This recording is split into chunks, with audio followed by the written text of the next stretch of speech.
Okay, good evening, 5 o'clock. I will call the meeting to order. Start item 2.1, adoption of the agenda. Anything extra from administration? Your Worship, just to point out that this morning 7.5 was added to your agenda and is in your electronic package, so it's part of the agenda. Okay, anything else from administration? No, Your Worship. Okay, from council, I got a couple committee of the whole items I'd like to add. One, we'll go item 9.2, if you want to call it an employee update on personnel. Sure. Just so council know what's transpiring there. And item 9.3 under Fluid 19, council wants to have a discussion on the CAO contract as well. Any other additions from council? Not seeing any. Can I get a motion? Councilor Dean? Move that we accept the agenda as amended. Okay, motion on the floor, call the question, all in favor? That is carried.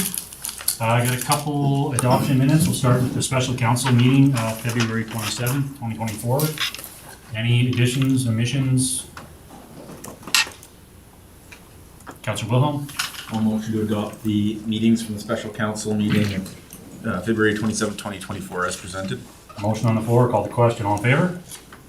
That one's carried, and we have the council meeting, February 28th, 2024. Councilor Williams. Make a motion to adopt the meeting minutes from council meeting on February 28th, 2024. Perfect. Motion on the floor, call the question, all in favor? That is carried. Heather's your delegation here for 505? Yep. Perfect. We will hop right in. We got a delegation from the Whitecourt Mountain Bike Association. All right. Good evening, Freedom Council. A delegation for you this evening is Mike Braun. He's with the Whitecourt Mountain Bike Association. He's going to be giving you an update on what the group's been working on, some future challenges, and perhaps some opportunities to work with Woodlands County. In your package was a little breakdown from them on their stats and some pictures.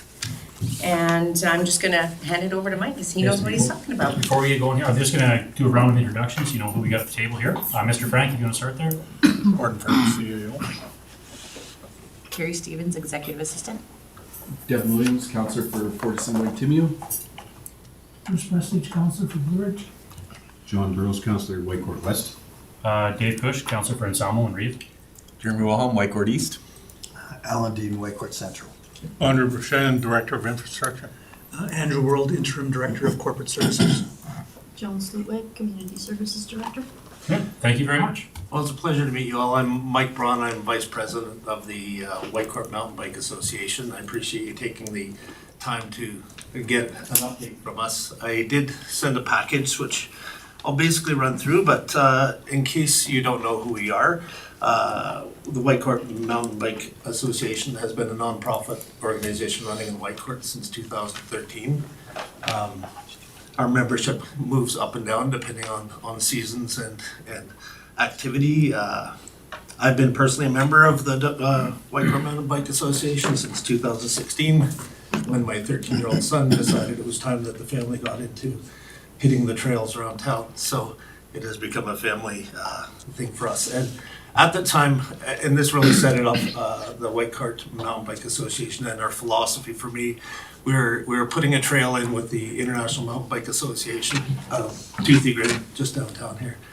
And I overheard a conversation between two 13-year-olds. One was my son. They said, if we put this in right, it'll be here for our kids. And that really instilled in me that this isn't just a hobby for now.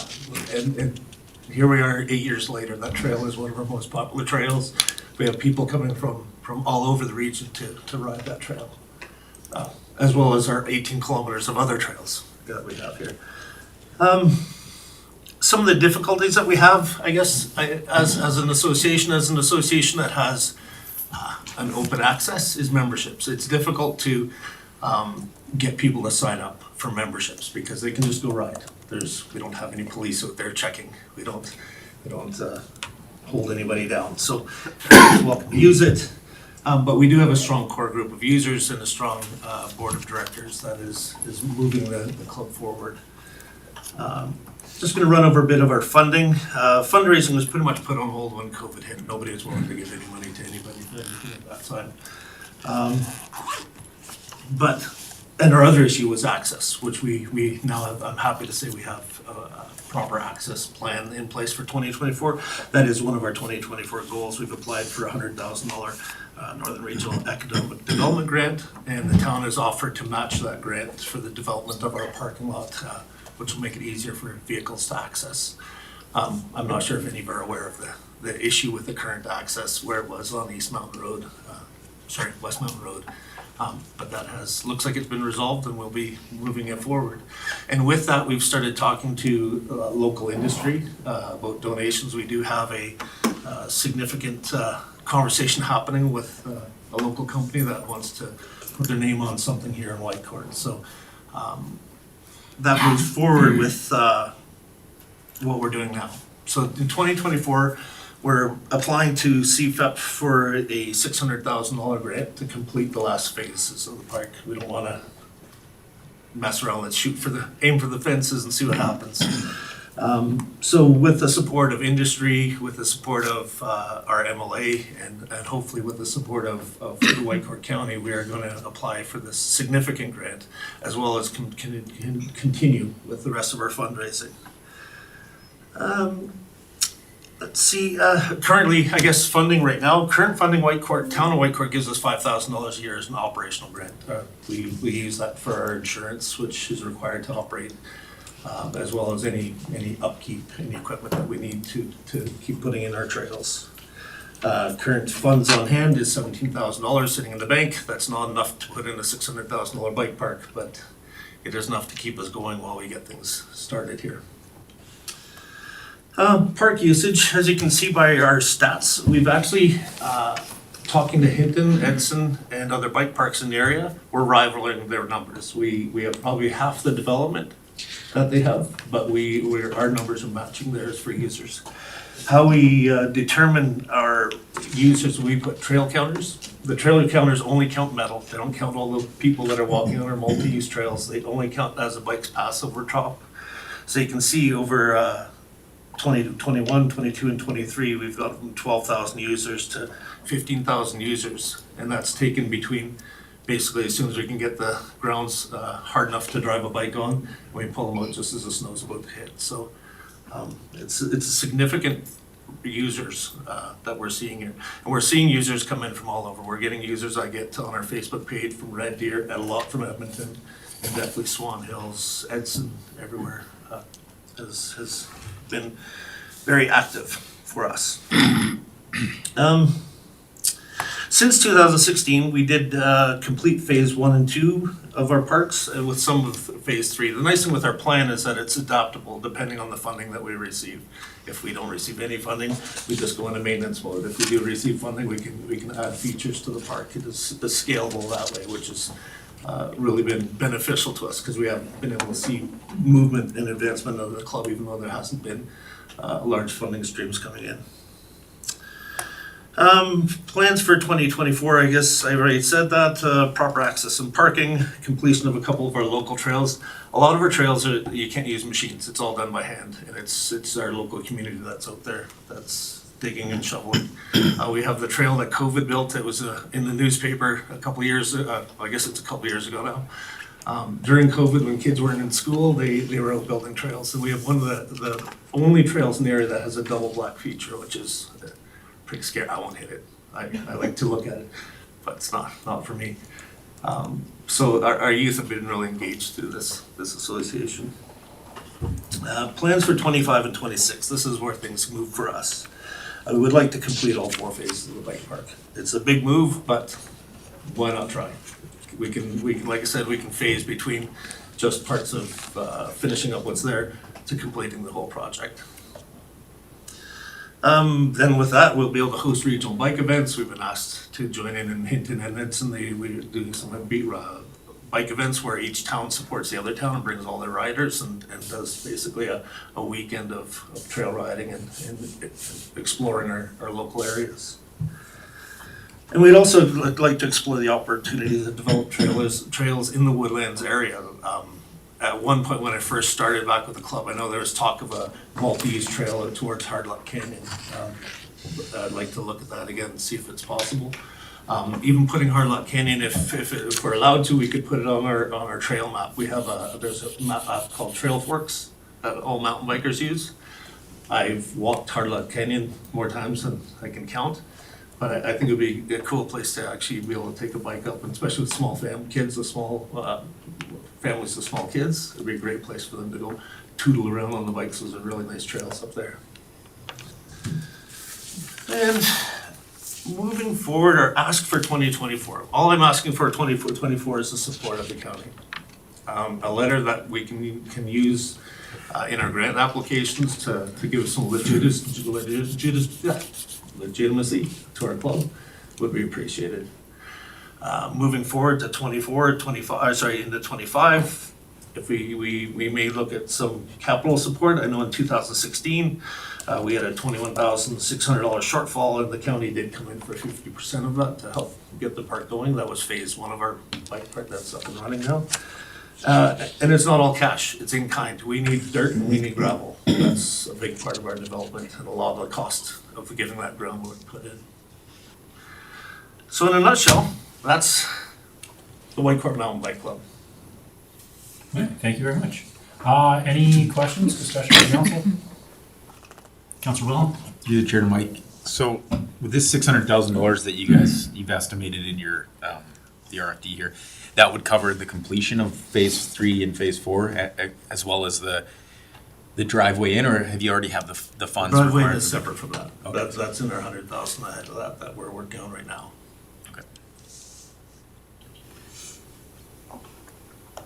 Any questions, discussion? I've got one for Oh, Mr. go ahead. Through the chair to Heather. Heather, does our community service grant fundings, would that be applicable for any of the funding that he's looking for the Mountain Bike Association?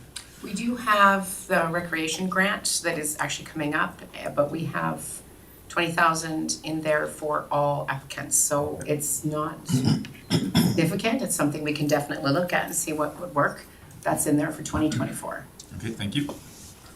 Councilor Dean? Through the chair to Mike, thanks for coming and bringing us up to speed with what's going on, and congratulations to your group. Certainly you're filling a niche and maybe a need. You say that really all you're looking for us is a letter of support? For 2024, yes. Sure. Yeah. Our big thing is none of the development's gonna happen until spring of 25. That's the earliest we can get our developer in. We could do some of the groundwork and things like that, but that's covered. Right now I need a letter of support for these grant applications. Thanks. And I don't feel that's something that would hinder anybody here giving a letter of support, so. Does anybody want to, if we got no other discussion, want to make a motion? Councilor Dean? So the RFT is just recommending that we accept the delegation as information. Are you looking for a motion to write a letter of support? I might be in favor of a motion for a letter of support.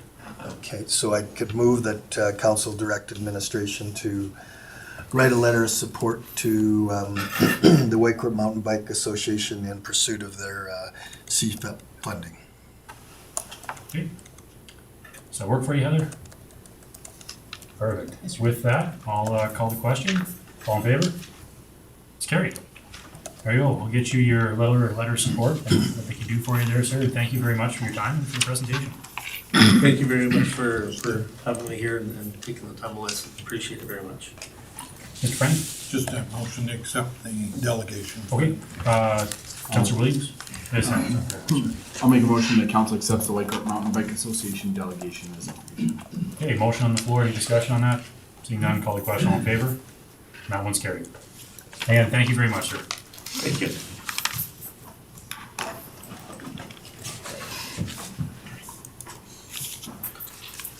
We are a couple minutes ahead here still, but I see our next delegation's ready.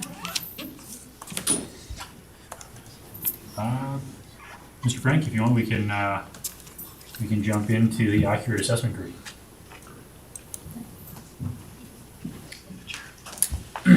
right, well, good evening. Good evening. Good evening, everyone. Thanks again for allowing us to come and give you some information.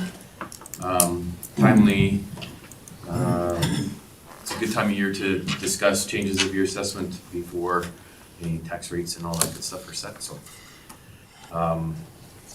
First of all, to my right, Sean Barrett, he's industrial manager with Aggregate Assessment Group. To my left, Chris Meadows is one of my main assessors in the field in Woodlands County. He is one of the ones that you will most likely see out and about. And my name is Troy Bertels, I am your appointed assessor.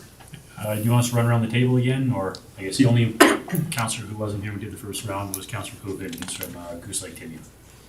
There's no, Okay, I think we're good. Perfect. I believe you have a copy of our presentation.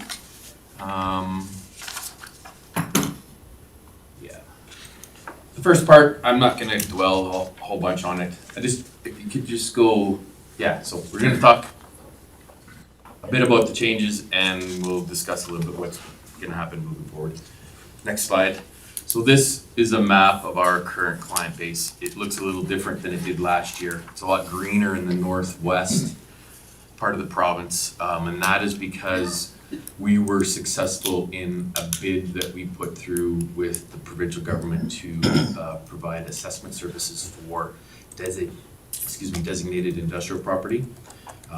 As you are aware, your designated industrial property is done by the province, and used to do it, and then they moved it in-house, and in their overall scheme of their plan, they realized that they didn't really have the horsepower to do the entire province, so they put this bid out, and like I said, we were successful. So we added a large number of clients to our map.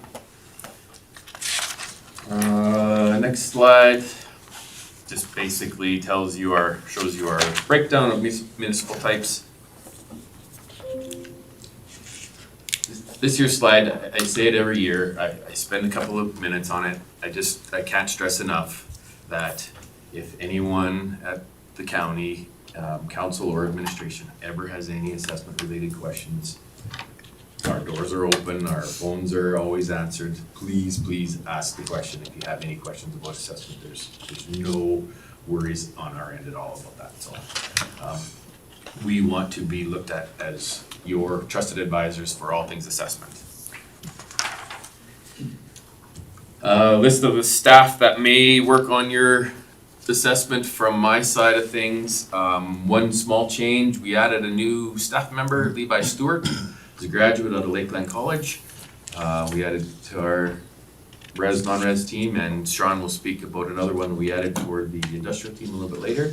So that's nice. With the growing client base, we like to make sure that your assessments are going to be taken care of, so we need to add staff, and that's basically why you have a contract assessment company. Okay. So here is the real reason why we're here today. This chart highlights the changes year over year for the different assessment classes within your municipality. I do want to point out one typo. Designated industrial property for 2020, linear property assessment for 2023 rather than 875 is 785. The difference is correct. So it increased by 46 million, just misleading with the total there. So just so everyone's aware. So as you can see, your residential base increased by 6%. That's inclusive of growth and inflation. I'll get to a breakdown of that a little bit later. Non-res, in Woodlands County, the non-res base is the industrial park out by the airport. That's the majority of it. You'll have some gravel pits here and there and some home-based businesses, but really the non-res part of your assessment base is a small piece of the total pie. Sean will talk a little bit more about the designated industrial and linear in a bit. And the next page, the graph there, that really highlights what I just said about your non-residential assessment base. So the three main pillars. Can I ask a question real quick? Yeah, absolutely. Through the chair to Troy. What's included in the exempt line? Like what is that 91 million? This building, any churches or schools, not that we have many in the county. It also includes farm exempt buildings. Okay. So farm parcel, quarter of land, you had a home, attached garage, farm shop. 3 acres is assessed at market value, the house is assessed at market value, the attached garage is assessed at market value, and all taxed. And then the shop is assessed, but not taxed. So that doesn't include any linear that's in the tax holiday portion? Okay. So yeah, the three main areas that you have assessment in is obviously your residential, your designated industrial property, and linear. Farmland, as you're aware, is a regulated assessment. It doesn't change year over year, dependent on market values, it's always the same. So the next chart here, this just gives us a 5-year breakdown. You can see a little bit of a dip there, and everybody, it doesn't take very long to figure out what that was from. You know, COVID really threw a wrench into things. If we didn't have COVID and you drew a line from 2019 to 2023, I think you'd see a pretty consistent increase year over year. We are dependent on oil and gas in northern Alberta, like every other municipality is, and so as well in this municipality, the lumber industry is also impactful in our market value, and so that's one of the things that we have to watch each year is what's happening with the sales. And before I get into the sales, these next couple of charts basically outline the amount of properties that are changed within those categories. So as you can see, almost all of your properties saw either no change to up to 25% change. And typically if it was a 25% increase, that would be because they built something, might be added a garage, or last year they started building a home and it wasn't complete, and now this year it's complete. The next one is essentially the same information, just in terms of dollars.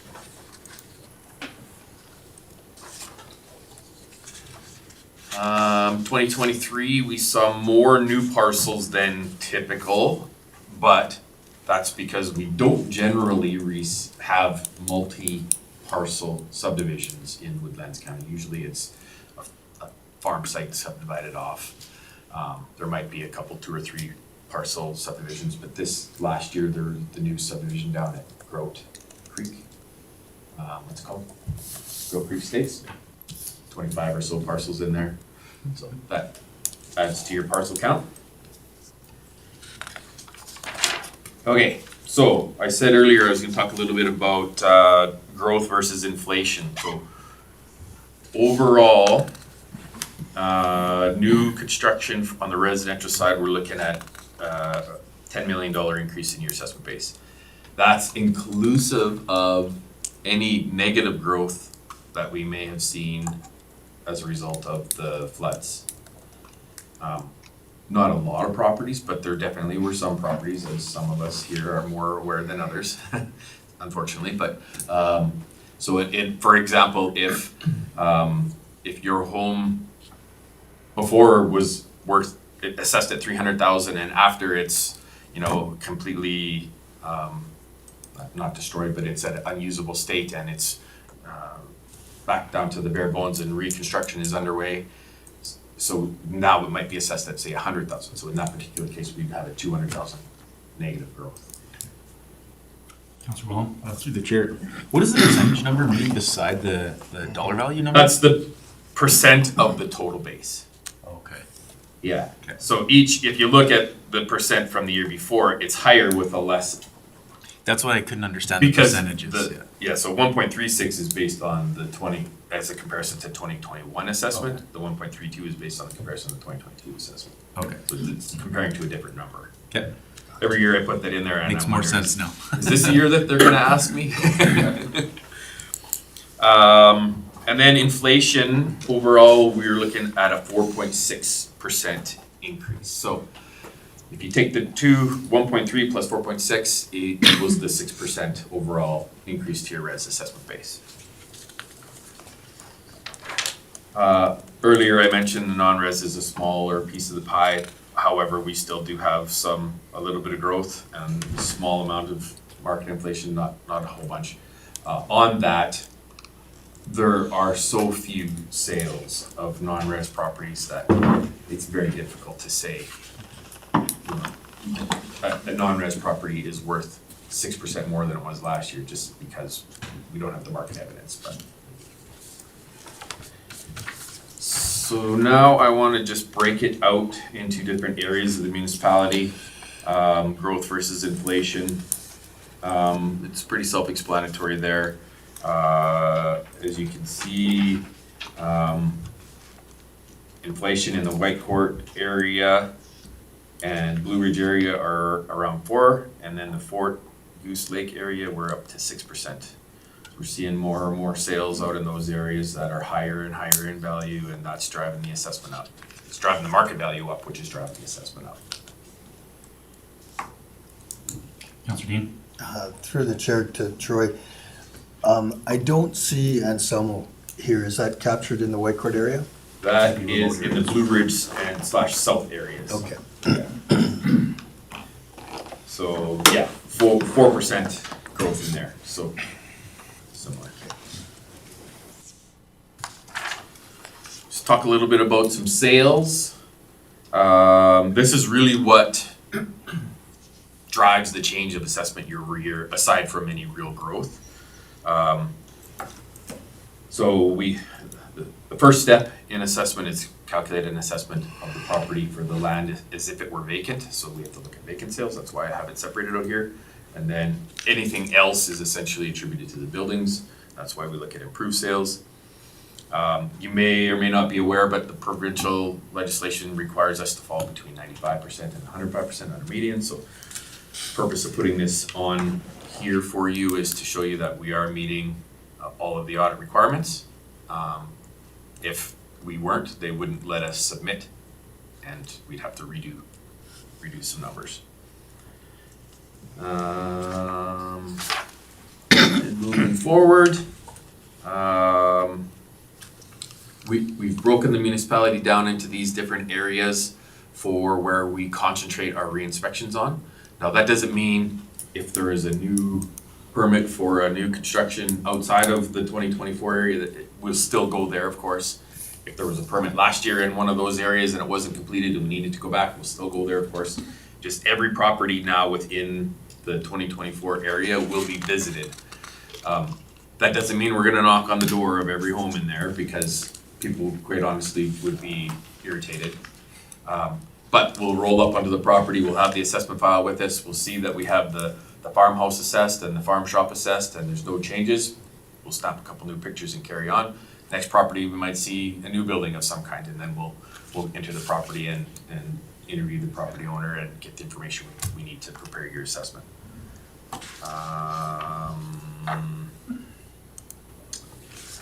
Yes, so lastly, before I pass it on to Sean, as the previous map showed, we're gonna be concentrating the area in the south part of the municipality. Market is always on our mind in this industry, and we review sales as they come in monthly. Any questions for me before I pass it on to Sean? Councillor Rose? So through the chair, I'm just gonna ask you, we're in the beginning phases of developing a tax policy idea, and we're trying to get some really good definitions around some of these things that pop up. And I know we've talked about fixing taxation problems with assessment model reviews and things like that. Yeah. But really, it's a policy issue that they're trying to fix with assessment model review. So we're trying to get ahead of that. My question would be, and there isn't a really good vernacular or definition around this, what should we use for definitions around market growth and real growth? Or would those be the two definitions that are the best for us to possibly look at? I mean, the terms are accurate. You may want to include a little bit more description, like market growth, you maybe could say in brackets, inflation. Real It's the growth, same property increasing in value year to year. right, That's what I'm saying, and whereas real growth is, you add a garage, you improve the property, it's a something something like higher, that. Or you build a new house. that's right. Right. Market growth and real growth, to me, are exactly what you just explained. It, like I said, it might for the someone who's not in the industry or not in the real estate mind, might not understand what that means, so a little bit more description to it might help you. Okay.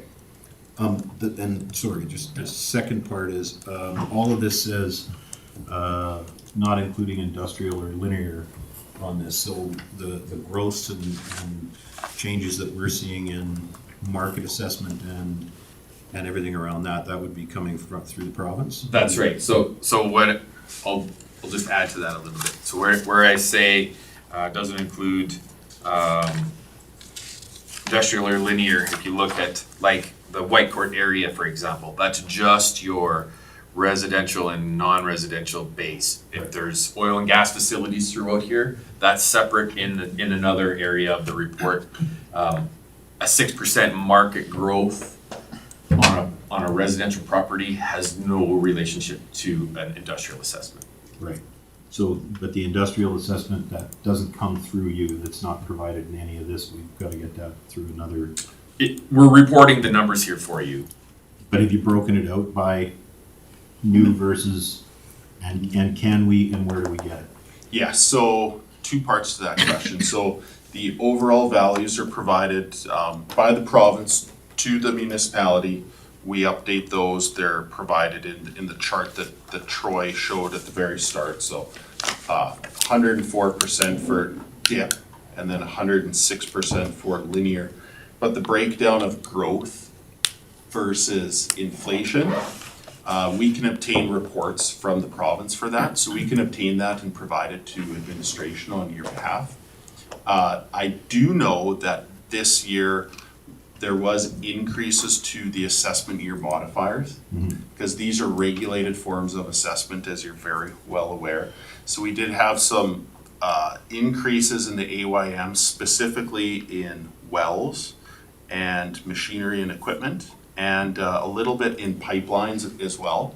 So the AYMs contributed to lots of your increases this year in linear and lots of your increases that you see in dip. There was also a new facility, so actual growth, the Kiera Caps Pump Station. So I am aware of that facility, even though we don't assess it, it's done by the province, but we did ensure that that was on your assessment roll. So that is included in your dip numbers that Troy showed you. Thank you. Councilor Wilhelm? Through the chair, the tax holiday, that is over after this year, correct? So Correct. next year, The all the tax- exempt will be on there. Yeah, the tax holiday, the last taxation year of the holiday is this taxation year right now, the 2024 tax year. So in the 2025 tax year, that is the end of that tax holiday program. We have not heard if there's any replacement of that program or any other things coming into place. So as far as we're aware and what's been communicated to the assessment community thus far is that this is the end of the linear tax holiday. Councilor Coogan, your hand up there, and then over to Councilor. Through the chair, Troy, I'm just curious on the linear assessment and what happens when a company takes a pipeline, say, out of service, but doesn't decommission it? Is there a change in the assessment? And does that apply to commercial property as well? To commercial property? Yeah. If there's a change or it's taken out of, So if I understand Use. your question, if, let's say, for example, there is a 10,000 square foot manufacturing warehouse and they build widgets, and they have been for years, and then next year, the company shuts down, is there a change in the assessment? On the non-residential, no. It's just now a vacant building. but still assessed? It's still assessed. and still taxed yet. From an industrial perspective, or a linear perspective, Yeah, well, in the case that Troy spoke of, if there's a component of machinery and equipment and it becomes inoperable or out of service or permanently decommissioned, then that is reflected in the assessment.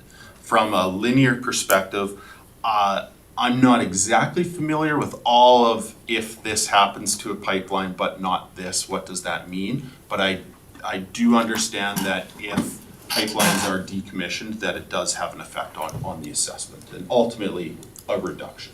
Okay. Councilor Dean? Thank you. Thanks. Excuse me, do you have an approximate total of assessment that were subject to that tax holiday that would come online? I do not have that exact document in front of me right now, but that is something that I'll be providing to administration in the coming weeks, as we do provide that update annually to them. Okay, thank you. Anybody else, council, or we continue? Okay, please continue.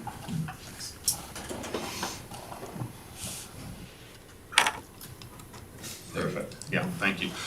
So this is the industrial team at Accurate Assessment Group. My name is Sean Barrett. I'm the industrial manager.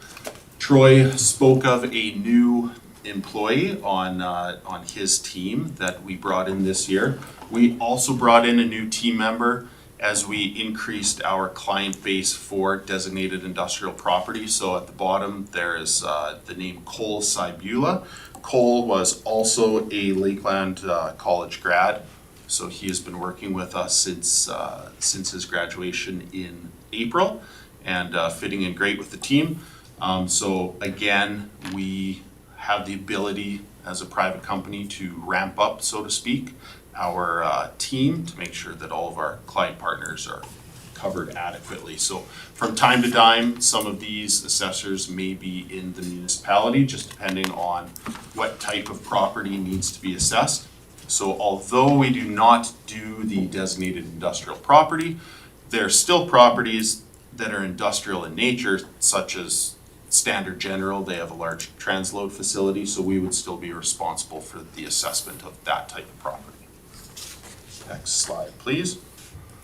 And that type of property would be non-designated industrial property. So of course, there are industrial properties that may not be regulated by the Alberta Energy Regulator or the Canadian Energy Regulator or the Utilities Commission. I spoke of one as an example, which was that transload facility. Next slide, please. So we kind of touched on this a little bit through our previous questions from council. And I know council is very well informed in this municipality, and we have presented this slide before. But many years ago, there was an attempt at an assessment model review with regards to regulated properties. So regulated properties would be designated industrial property, linear properties.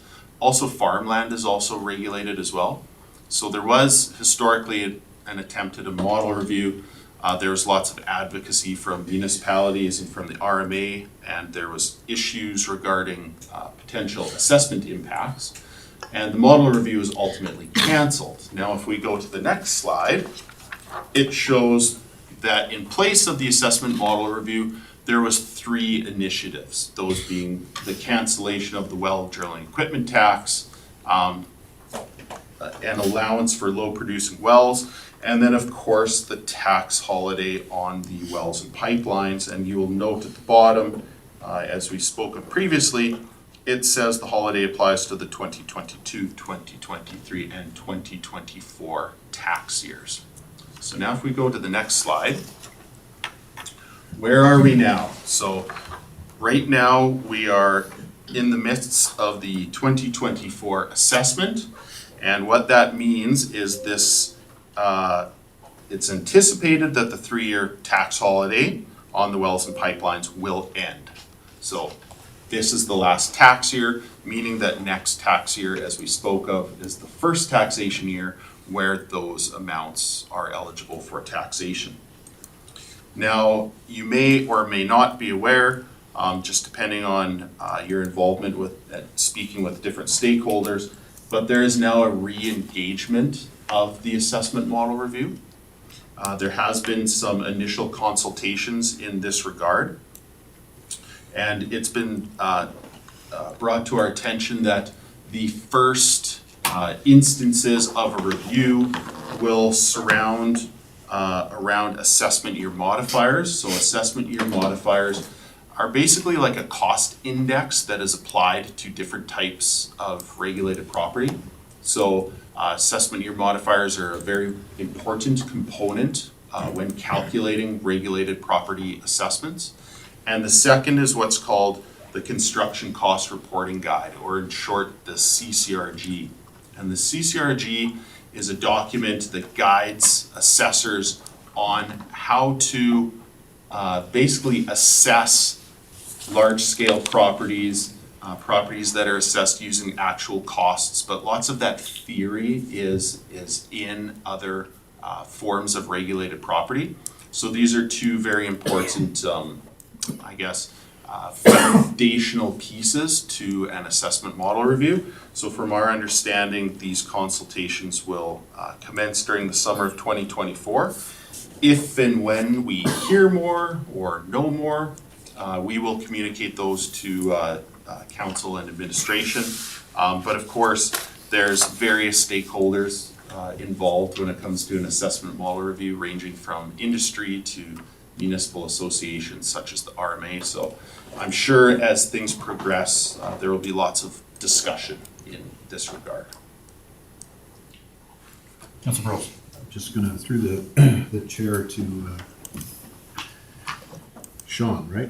That's correct. Okay, the question I had was on the low production wells. So you kind of referred to it as low production wells, but it's shallow wells, is it not? Under the guideline, or is it, and do we have any, we don't really have any in that shallow gas type development in this area that applies, or am I just asking too much of you guys because you don't do the? No, that I can speak on that briefly. So the shallow wells was mainly in relation to shallow gas coal bed methane wells. You would find the majority of those through central Alberta. So Woodlands County would have typically much deeper wells. It doesn't mean that you wouldn't have maybe perhaps a well that might fit into that classification. The low producing wells was actually two things. It was a continuation of the shallow gas well assessment reduction, and then it is also an assessment reduction on low producing wells. All of that would be built in within the linear assessment. So the exact numbers or impacts of that to Woodlands County, I wouldn't know, but again, it's something that I can find out. Any other questions from council? Just, can we ask for this to be, because I think a lot of this goes to what we've been talking about at the tax policy end of things. So at the end of this, can we make can you catch a couple of notes on some of the things we're asking for, and then get a more fulsome idea around this? Because I think there might be an appetite to tackle this on a little better scope. Yeah, definitely. So on an annual basis, we do and will provide an update to administration on things such as if there's any impacts for low producing wells. So one of the notes I have is the low producing wells, the linear tax holiday, those amounts we spoke of, and also the breakdown of growth versus inflation for both linear and designated industrial properties. Yes. So I can do those three buckets. So far. Thank you. All right, anything else from council?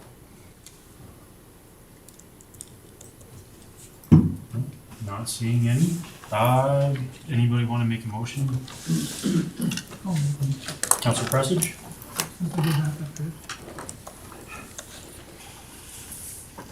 I'll make a motion that council accept the Aggregate Assessment Group Limited presentation as information. Okay, motion on the floor. Any discussion on that motion? Not seeing any. I'll call the question. All in favor? Great. Thank you guys very much for your presentation and for your time. Thank you. Mr. Chair, do we need a motion to get that information, or Are you okay? How long has Larry been on your industrial Oh, sorry. assessment team? I forgot to speak of Larry Reap. So Larry Reap historically was the appointed assessor for Lacombe County. Yeah. And of course, Larry has a fantastic background with industrial properties. Yeah. So Larry is a subcontractor to Aggregate Assessment Group, so that we have the ability to use his expertise for any of the municipalities where we do the designated or non-designated industrial. Yeah, I just Yeah. seen his name there, and he's a really good friend of mine. I Oh, went to great. college with him, so. Oh, wow. Yeah. So it was- Small world. I knew that he was involved in some contract work, but I didn't know what it was, so. That's the same Larry. Oh, yeah, he's a great guy, He is. great guy. Mr. Frank, just from administration, for the information that we're asking you back, do you need to make a motion to bring that back, or are we going to make a motion on it? Okay. Okay. Yes.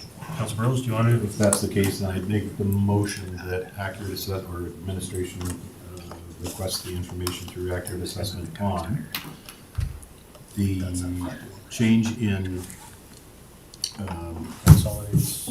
hang on a minute, market growth versus real growth on the industrial and DIP properties and linear, The linear taxation holiday.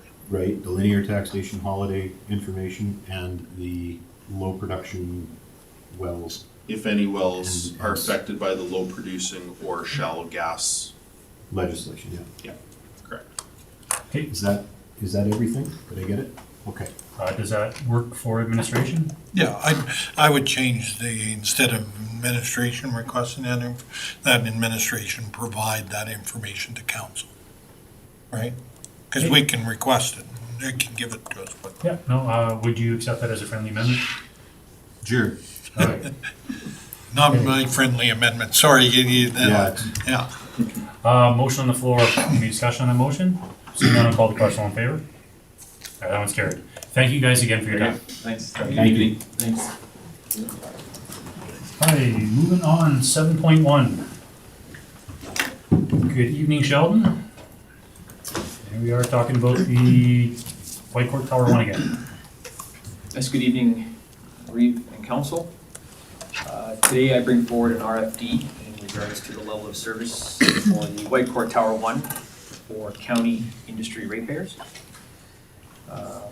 Just some background information here regarding the RFD. So back on February 3rd, 2022, an arbitration was awarded between the town of Whitecourt and Woodlands County. Per that arbitration award, Woodlands County has provided the town with the same letter each year indicating the level of service as directed by council. A couple of the Woodlands County industry ratepayers expressed concern with not having the Pierce aerial pumper Tower 1 available. This unit could be utilized at certain industrial sites within Woodlands County, on a mutual aid basis, as long as, industry ratepayers understand that the invoicing/payment for this unit would be covered 100% by the requesting mutual aid industry partner to the town of Whitecourt. And as per the Municipal Government Act, the MGA, in Section 54, Division 6, a municipality may provide outside its municipal boundaries any service or thing that it provides within its municipal boundaries in another municipality, but only with the agreement of the other municipality. So pursuant to the noted MGA section above, Woodlands County would be required to provide a letter to the town of Whitecourt pursuant to Section 54(1) of the MGA, so that the town of Whitecourt may discuss level of service with Woodlands County industry ratepayers. In the event of a third-party mutual aid agreement between the town and county industry ratepayers related to the Whitecourt Fire Pierce Aerial Pumper Tower 1, costs would be at the expense of the county industry ratepayer. Thank you. Okay, Councilor Dean. Through the chair to council and Sheldon, I guess. I'm not sure I understand why the industrial partner would have to pay for that service. I look at a situation, let's say there was a fire at Blue Ridge Lumber, and there were multiple pieces of equipment there, but not the pumper. And various men, Blue Ridge Lumber would not pay for the services, for any of the fire suppression services that were provided by the county. Is that correct? Through the chair to Councillor Dean, the town, on a mutual aid basis, would invoice the county for those units going out there, and then we would invoice the industry partner to cover Okay. that cost. All right, so then there's no difference from one piece of equipment to the next then? The only reason, sorry, to the chair to Councillor Dean, the only reason that the tower has been in question is because it was indicated in the arbitration award. Right. That's why this has come back. Okay, that clears it up then, thank you. I do have one question. The last time we had this discussion, we asked to have the discussion with the town, the second, I think it was the second clause in the arbitrator's award that stated, we could specify what type of fires it would respond to within the fire, or within the responding area. And if the town wasn't, I guess, willing to negotiate in that part, that we would bring it to a joint liaison. I'm just curious where that went. Did we talk to have the discussion with the town around specifying the fires that it could respond to within the service, and where that discussion went? To the chair, there was a meeting that did take place, and as per that meeting, the indication was that unit would not be leaving the town footprint. That was from the town And industry. just to us. clarifying, even though in the arbitrator's award, it said that we could specify in our letter where it could respond to. If I may defer to Mr. Frank, as he was in that meeting as well. Yeah, your worship, members of council, that's correct, right? So the town indicated that in order for that service to be, an additional level of service be provided, then we would require a letter indicating that the use of the aerial pumper could be used. So administration has recommended, because the level of service throughout the entire municipality is pumper based, that piece of equipment could be used on additional fire at the cost of the ratepayer. And we're avoiding direct billing through the county.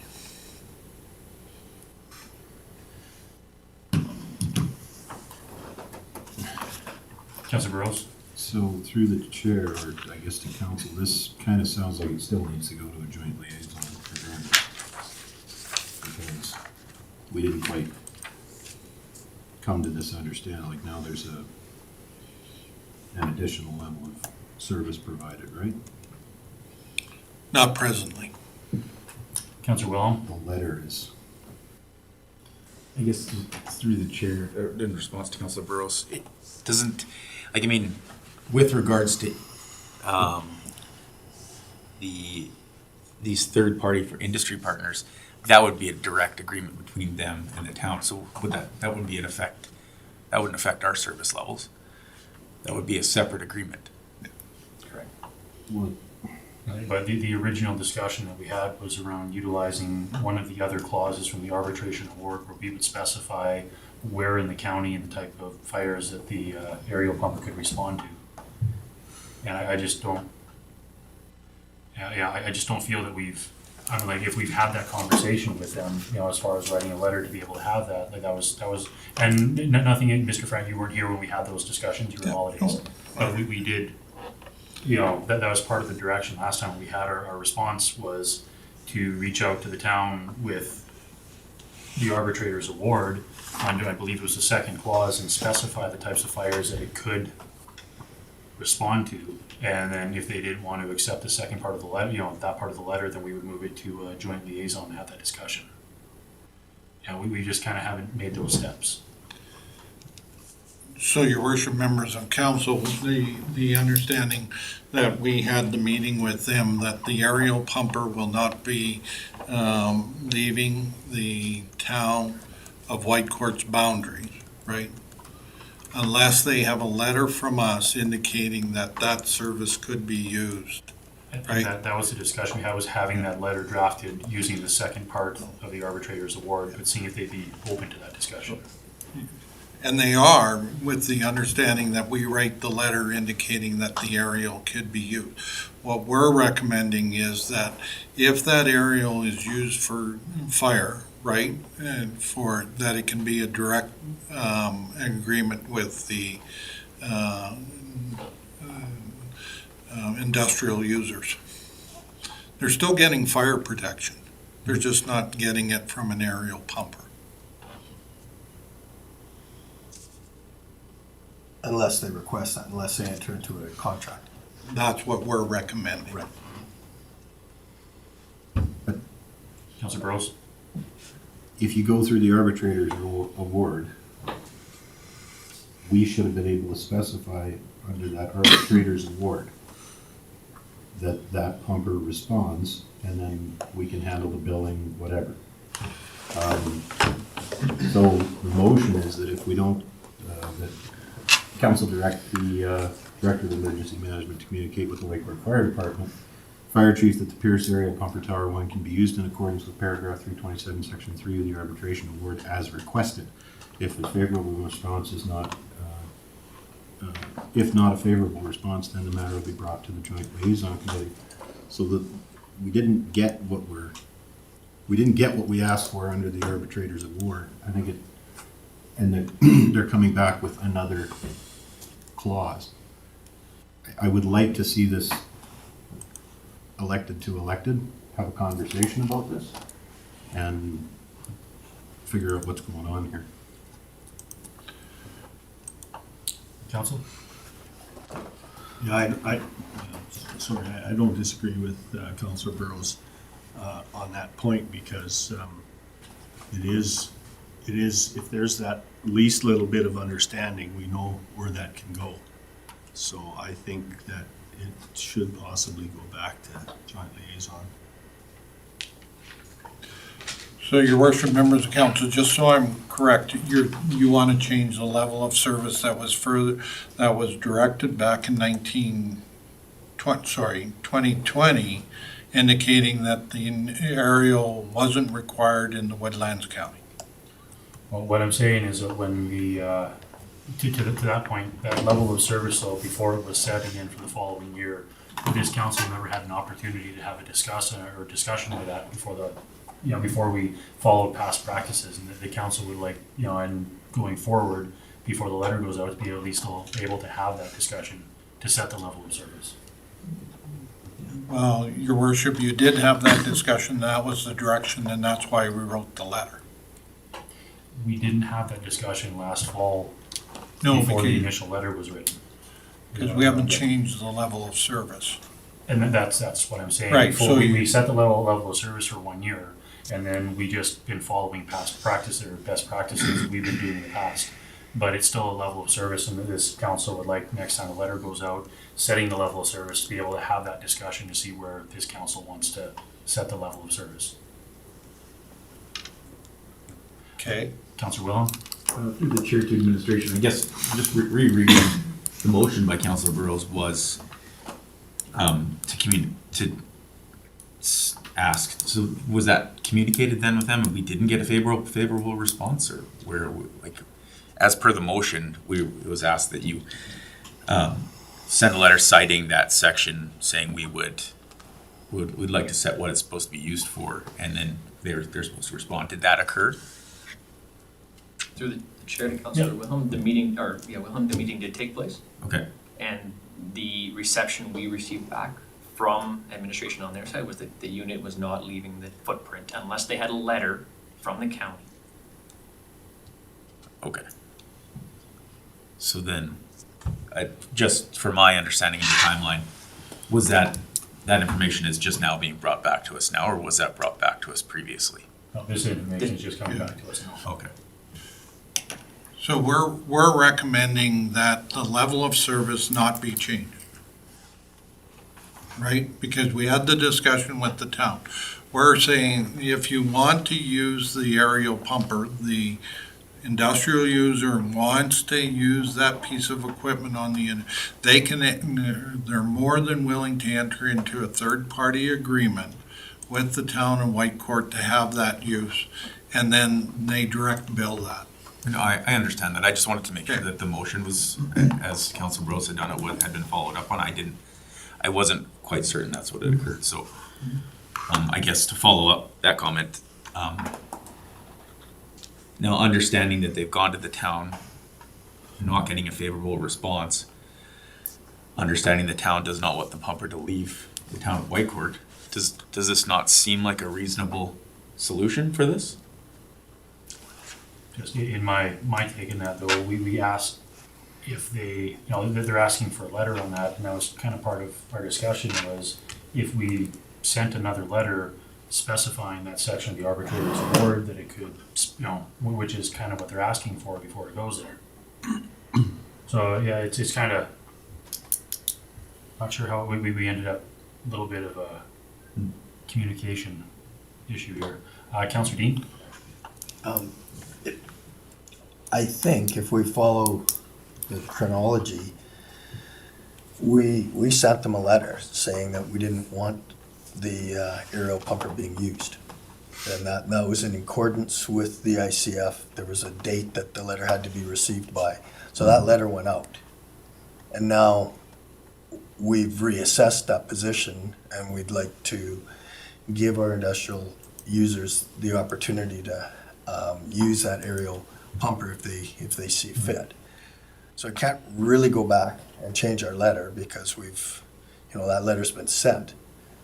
To me, this is a good workaround. That being said, there's a little bit of confusion around this table, I think. And my guess is there's probably a little bit of confusion around town council's table. And I do think it's worthy of a conversation at the joint liaison just to clarify things, make sure everybody's on the same page. Councillor Rose? Yeah, and it's my understanding, and it was part of this conversation 3 years ago when we originally set the levels of service, was that the County of Woodlands does not do industrial firefighting. We will not respond to an industrial fire, but under the mutual aid, from my understanding at the time, the aerial pumper could be requested.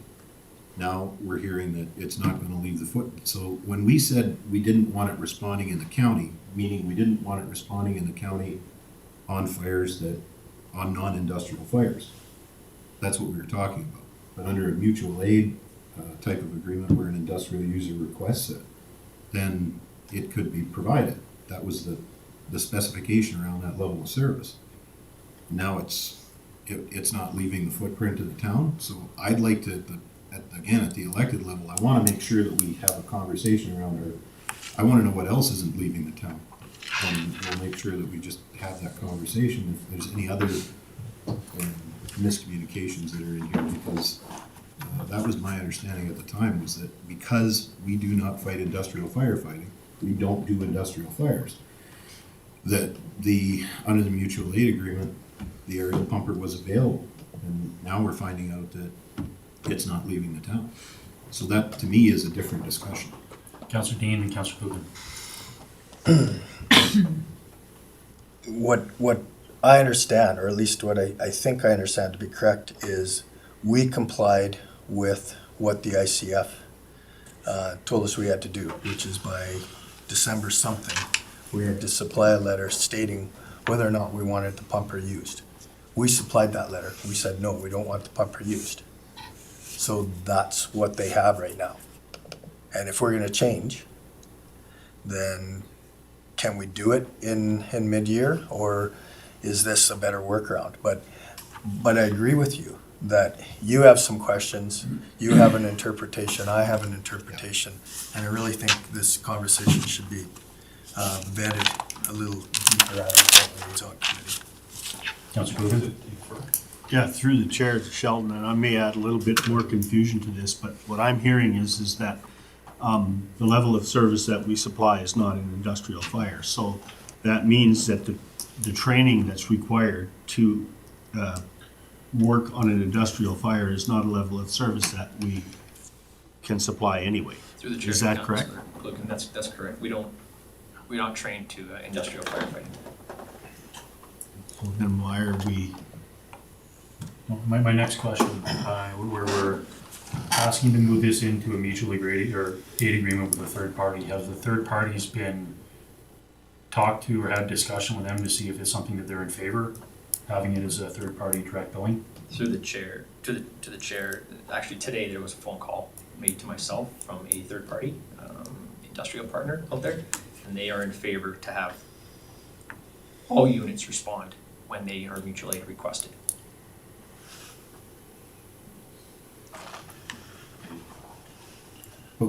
So we do Councilor have, Burrows and Mr. Frank. sorry, through the chair, we do have a mutual aid agreement with the town. Through the chair to Councilor Burrows, correct? So if industrial firefighting was needed, would any of the other units from the town respond? Through the chair to Councilor Burrows, they would respond only to the gate and then take direction from the plant supervisor. But they're just not bringing the aerial. At this time, that's correct. Okay, weird. Yeah. That's weird. And through the chair to Councilor Burrows, that's what was set out in the arbitration award. Mr. Frank, I see you had your hand up there. Your worship, I guess the question is, does the council want the joint liaison to have a discussion with the town of Whitecourt to clear up their position in regards to what they will do with their aerial? Absolutely. I think so. Okay, we have lots of discussion here. Is So- there- Sorry, I just want to ask one more clarification question. So under the mutual aid agreement, if there's an industrial fire in the county and the town of Whitecourt responds to it, and they bring everything but the area, who's paying for that? Under the current mutual aid agreement?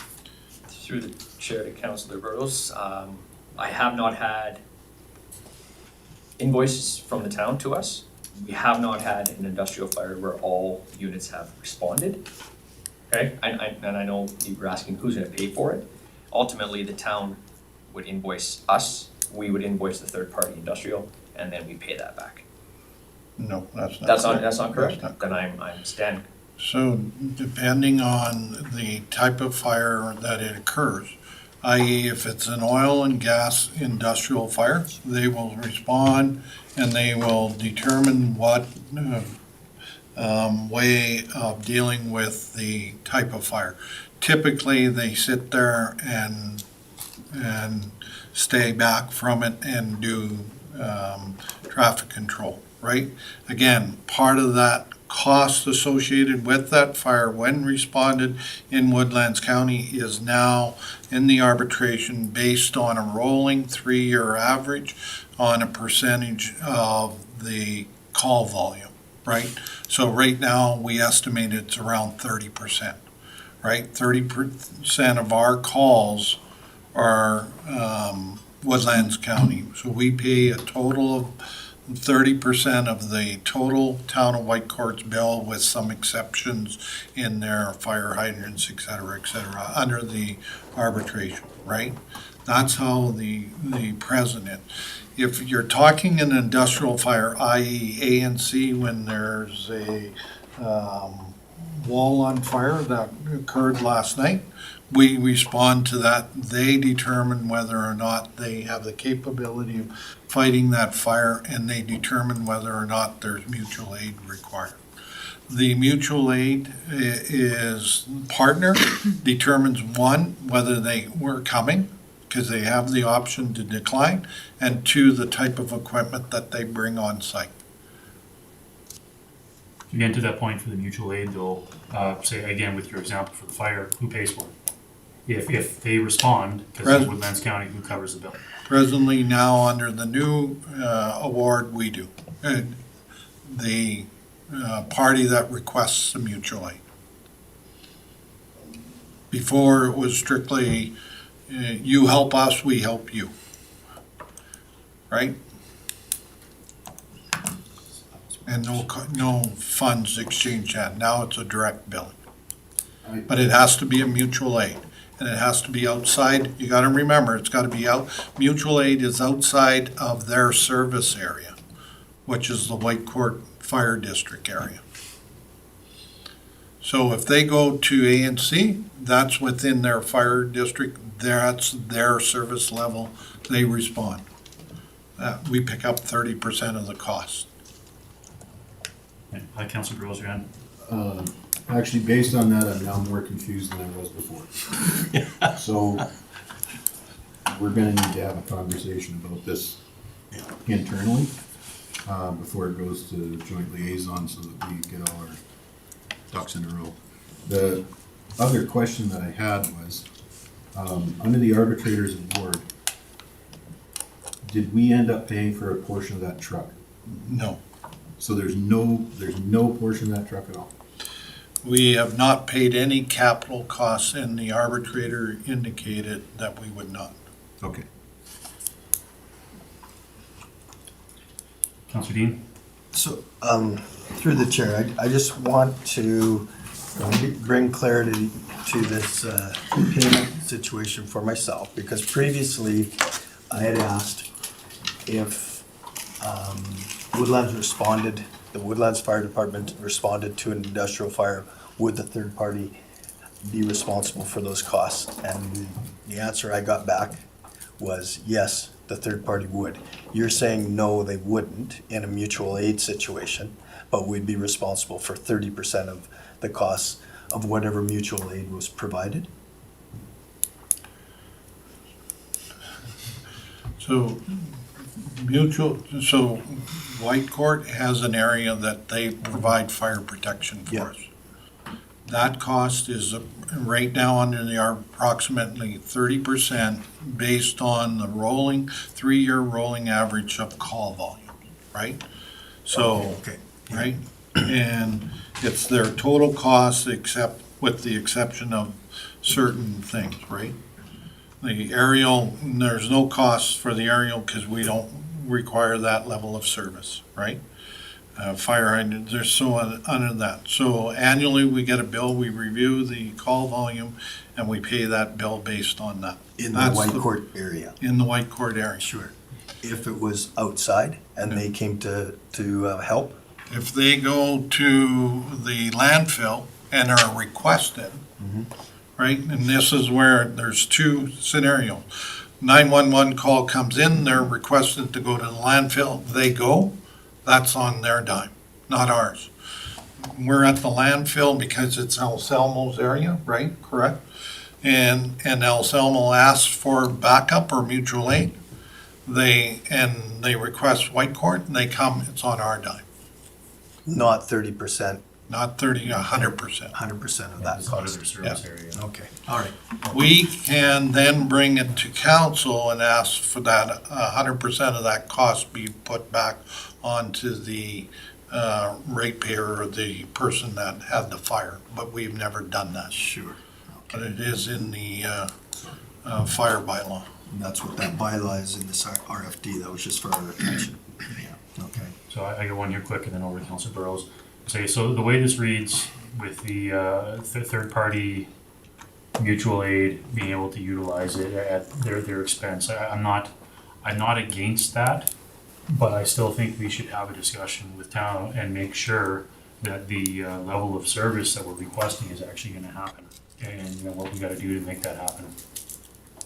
Yeah, it just sounds like we've kind of requested this and they're saying no unless we do something else, but what we've asked before is kind of part of what they're saying no to, so I'm a little confused, and I wanna make sure that they're actually going to respond if we reach out for this. Councilor Burrows? Yeah, thanks, Mr. Chair. And I would be of the same mind exactly, that I'm not against this solution per se, but I just want to make sure that we're having this conversation, because it sounds like there's a few things that we need to iron out. My other question is though, does the town of Whitecourt, are they equipped to do industrial firefighting? And so, this is where I'm confused. So the town of Whitecourt is not equipped to do industrial firefighting, neither are we. Through the chair, Councilor Burrows, correct. Okay. Just wanted to make sure that I want to make sure that we have, because the big deal here is the industrial firefighting level of things, and so that people understand what we're talking about is this gigantic truck that can go up 6 stories and pump water like there's no tomorrow. And if you suck a tanker dry in 30 seconds, that's great, but it doesn't do us any good in the rural areas. But if you're fighting industrial fires, then it may be useful. But if neither the town nor us fight industrial fires, we're talking about, so there's a whole conversation that needs to occur here, so. Councillor How do Cogan? we, Yeah, just through the chair to Sheldon. So in other words, what I'm understanding here is even if they respond to an industrial fire, even if the IC, the incident commander, cannot get any of his people in to actually attack that fire despite the request from whoever may be on scene there, because they're not trained to do that. Is that correct? Go ahead, Sheldon. Through the chair to Councillor Coogan. It's on the plant manager to make that call because it's industrial. So the IC and the plant manager would have face-to-face communications depending on the situation. If I'm an incident commander and I know my individuals aren't trained to a certain level, I wouldn't put them in that situation. Okay, so I guess to just kind of finish this up here, we'll say along with the recommendation, I'm okay with that part, but again, I would like to have a discussion with the town and actually see, kind of clarification on their end and a joint liaison what that level of service that we're looking at is going to be. So with that, I'd be willing to make a motion, the council direct administration to inform the town of Whitecourt for section 54-1 of the MGA, section 327 of ICF arbitration awards from February 3rd, 2022, that industry partners in Woodlands County may enter into separate third-party mutual agreements for the usage of the Whitecourt Fire Crease aerial pumper Tower 1. Motion on the floor. Any discussion on that motion? Not seeing any. Call the question. All in favor? Okay, so that's carried. And does anybody want to make a motion to move this to joint liaison and have a discussion? Councilor Burrows? yeah, I'll make a motion to have this entire conversation. And I honestly don't know how to craft this motion because A lot of parts. there's a lot of moving pieces here, so I guess fire response, how do we call this, industrial fire response and types of equipment and mutual aid and I understand. Corinne, you're kind of the mastermind in a lot of this. Do you have any ideas? Council could potentially look at a motion that might look like directing administration to request a joint liaison committee meeting with the town of Whitecourt to discuss again back to the Whitecourt Tower 1 related to industrial fire response. I'd like to go further than that though, because I think there's still a lot of questions on, it sounds like the mutual aid in the billing is a confusion. Sounds like mutual aid and it would be nice to know our fire service coverage as well, so kind of a, Talk about, or or request a discussion with the town around fire service within the Whitecourt fire area. And then we can kind of encompass industrial and everything on it. we can, and mutual aid. Yep. Mutual aid and industrial firefighting. So, direct administration to bring to joint liaison a discussion with the town of Whitecourt on the level of service on industrial firefighting, mutual aid, and what's the third thing? Mutual aid, industrial firefighting. In the Whitecourt service area? And the Whitecourt service area. Okay. Motion on the floor. Any discussion on that? Councilor Dean? Yeah, we just got an explanation from our CAO on how mutual aid applies, what the Whitecourt service area is. His example was the landfill. So if the 911 call goes in, that bill goes to them. But if Anselmo requires mutual aid, then we share in that bill. I don't know that I want to have that level of discussion at the joint liaison. I think we need to be briefed. Might be yeah, it might be a separate. Councilor Williams. Would it be beneficial to have it at a GMP meeting? Get everyone's heads wrapped around it so that everyone here understands it first before we have a conversation about something we're confused about? Yeah, it still needs to go to, we might as well schedule it for a joint liaison, but, Do we want to, do you want to do a GMP first and then? yeah, but we could probably schedule, because I think there's still something around the pumper there that's gonna be a thing.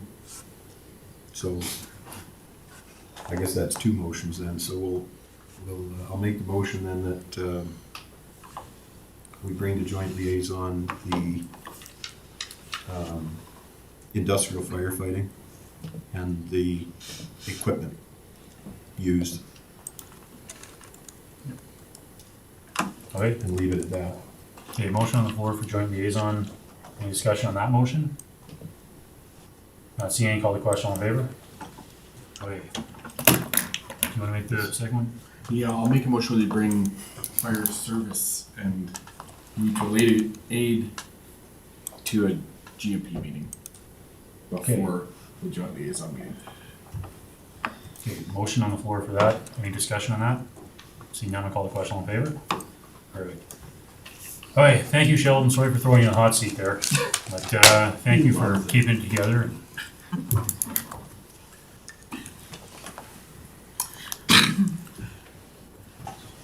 All right, move down to 2023 Aggregate Levy Report. Mr. Worrell.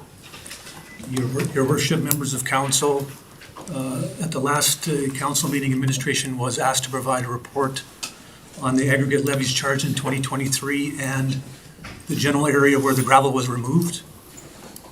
We used the legal descriptions and a mapping search to verify where the pits or stockpiles were. And the summary is provided on the RFD with the details in Schedule A. Total revenue for 2023 was approximately $451,000. That's based on 40 cents per ton. And I provided 3 years comparison, just so you get an idea of what we've billed in the past 3 years comparative to the 2023 year. And I'm glad to answer any questions if any council member has any. Councilor Prestage? Through the chair, to get the tonnage from these companies, is it the honor system or do we actually do a audit on it? Through the chair to Councilor Prestige, they report, self-report. So we don't know if this is true or? We assume that they are providing us with truthful information. Councilor Coogan? Yeah, through the chair to Andrew, it's my understanding that any tonnage that goes to either provincial or municipal projects would not be in this tonnage report. Is that correct? Through the chair to Councilor Colkin, yes. So there's 2 vendors that did do work in the county, and they removed those tons from their reports. Okay, then my second question is that, you know, in order for us to really understand better what the infrastructure use is, it would be important for us to know what tonnage goes to other projects, because that would determine what the impact on the infrastructure is. So is there a way that we can actually get a metric on that?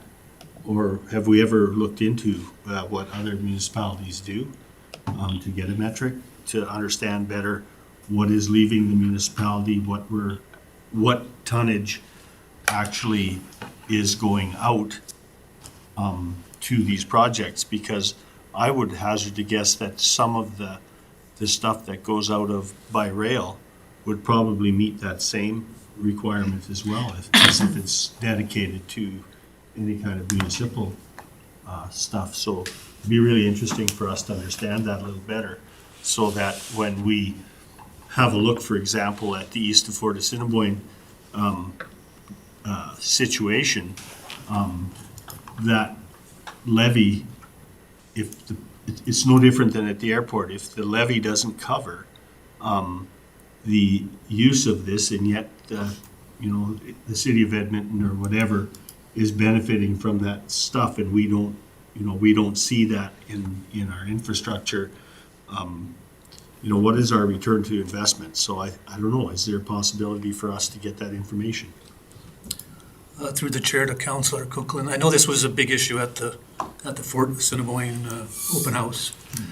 I don't think that information, that we would not have access to that information, as far as I know, unless maybe Andre, is there any way we could get that information? Through the chair, council, I did get a legal opinion on this just the end of last year. I'm thinking that not all municipalities get the break, but unfortunately, I don't have it here. I know when work is done by some municipality, or aggregate is used within some municipalities, I sign off on the waiving of the royalties, and that is not a lot of tonnage each year. But I do have a legal opinion upstairs as far as municipalities that can waive that fee and how it relates to our situation, but not tonnage itself, just which instances the royalty can be waived on. Mr. Coogan? Okay, then I would be, because these are just numbers, I'd be willing to make a motion that we actually have a look at that legal opinion and see what kind of things we could do to understand better what kind of tonnage is leaving and what that impact would be. Okay, is that a motion? Yes. A motion on the floor to bring back the legal opinion and have a better understanding of what type of tonnage comes out of there. Does that work for administration? And I don't, your worship, members of council, I just, with that legal opinion and provide that, I don't know if that's what Councillor Coogan is trying to want. He wants the tonnage that some of the companies are providing exemptions and saying that there's 40,000 tons that are exempt because they're on provincial projects, right? But some of them don't provide that information, right? So does the legal opinion provide that? No. The legal opinion identifies which projects would be exempt and which are not. Right. So that's the first step. Okay. If council does take a break during this meeting at some point, I can bring it back today. okay, do we want to just postpone this one and take a break? Yeah, let's take a break. Let's reconvene yeah. in, say, 10 minutes. They give you enough time, Andre? Yes, sir. And just if I could, because you still have a motion on the floor, so I'll speak to the motion, but I guess the part that you're really looking for is the reporting of the gross tonnage that leaves the municipality versus the tonnage that gets charged the levy, and how much of it is exempt, because we keep talking about all of this cost sharing and what benefits one benefits the other. And meanwhile, our infrastructure is getting pounded to hell, and the idea behind these gravel levies is so that you can pay for the infrastructure being replaced. But if you're gonna go build roads in another part of the province and have that exempted, well, we pay the expense for it on our roads. It doesn't make a lot of sense. So that's kind of, I think, where you were going, but. Yep. So that might be the part two when you come back from the legal. We'll say just a recommendation right now, given that we're coming back with more information, will you be willing to rescind your motion? Yeah, I'll rescind that motion at this point in time. Withdraw. Or withdraw it at this point in time. Councillor Wilhelmsen. I was just gonna say, I believe Andre said though that he doesn't have tonnage, correct? You don't know the total values leaving, you just sign off.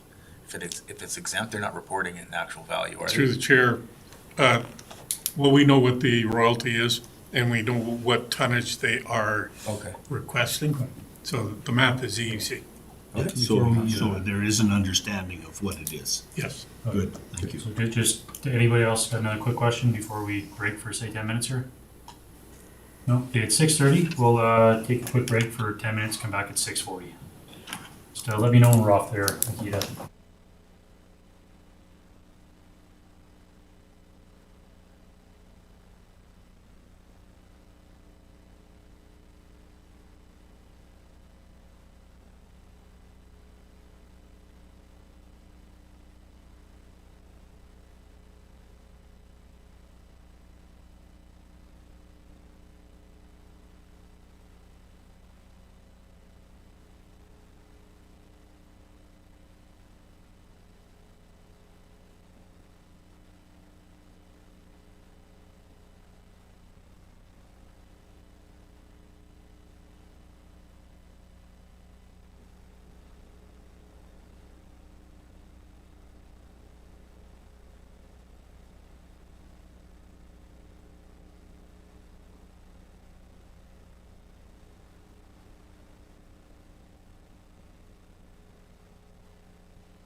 Okay, 6:40 on the mark here, we're ready to go.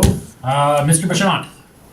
Your Worship, members of council, sorry, I had said it was last fall, it was actually a year ago next week when I got it, but as Mr. Frank identified, all municipalities, if they file for the exemption, get the exemption on the royalties of gravel leaving Woodlands County. How much of that tonnage is, I don't know if we can calculate that.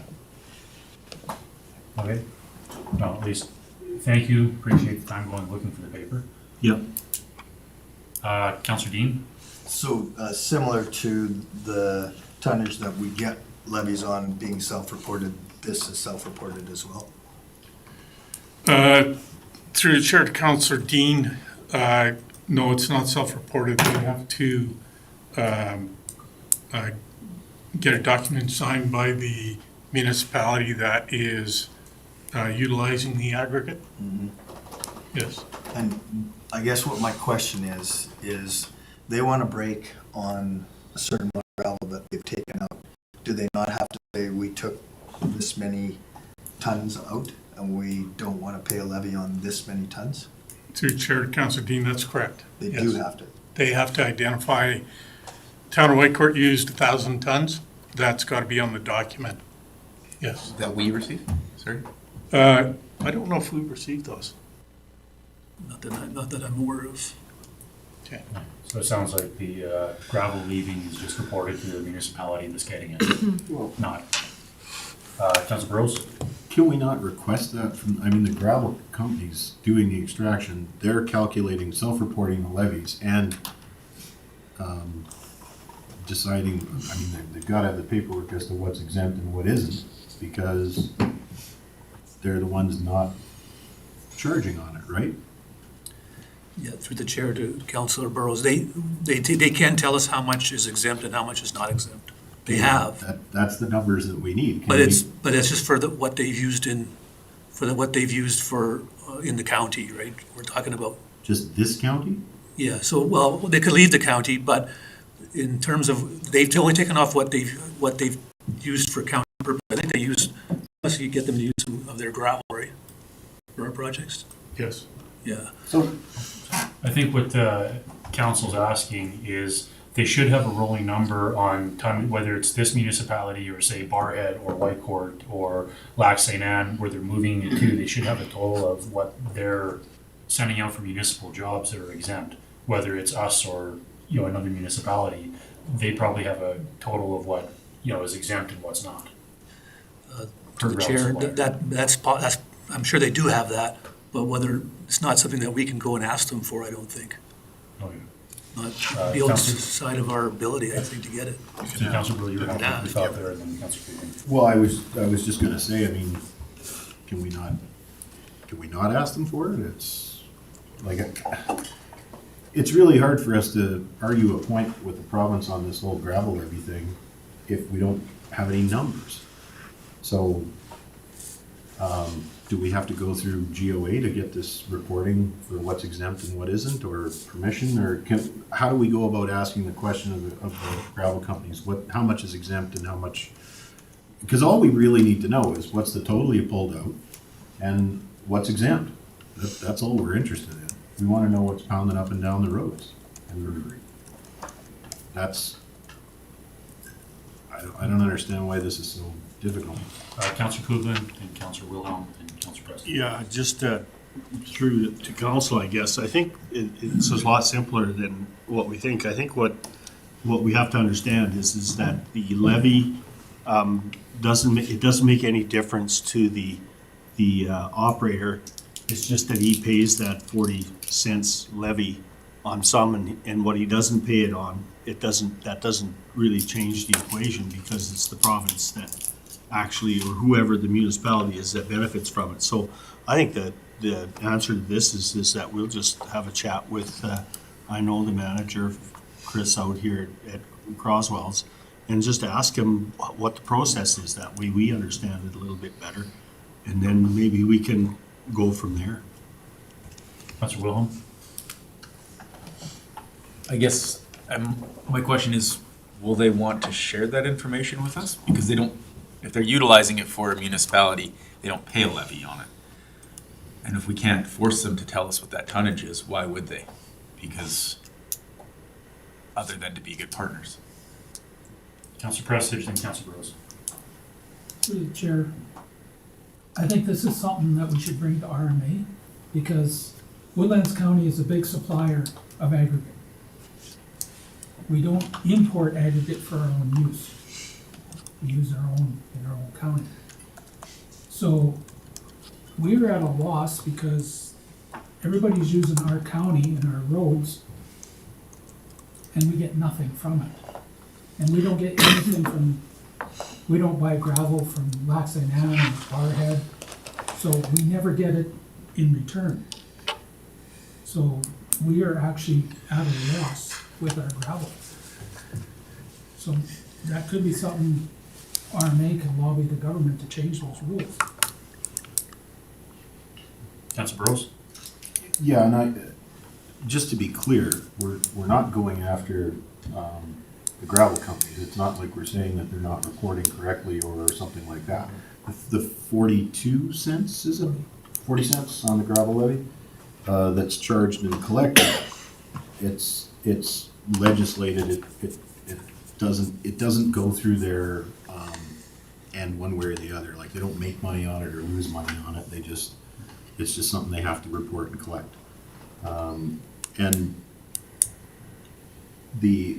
But the question really is, how much of this stuff is leaving the county? And we had discussions around gravel, and I think people need to get the idea of gravel and gravel levies to a certain mindset, which is gravel is a non-renewable resource.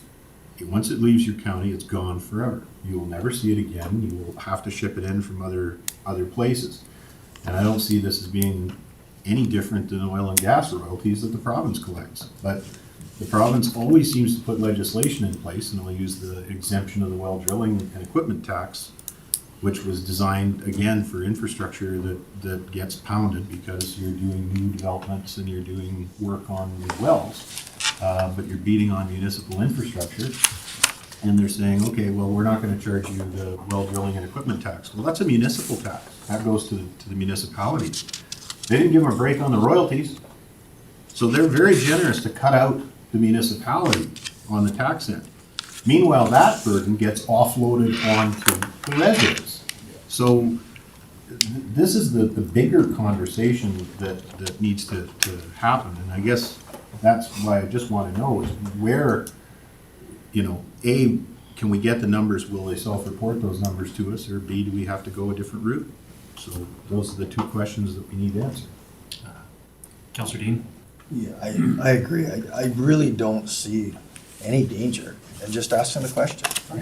So, I'd be prepared to make a motion that we direct administration to have a conversation with all the gravel operators listed on this chart and ask them to give us a good ballpark estimate of what volume is attributed to provincial projects, just so that we get an understanding of the total tonnage leaving our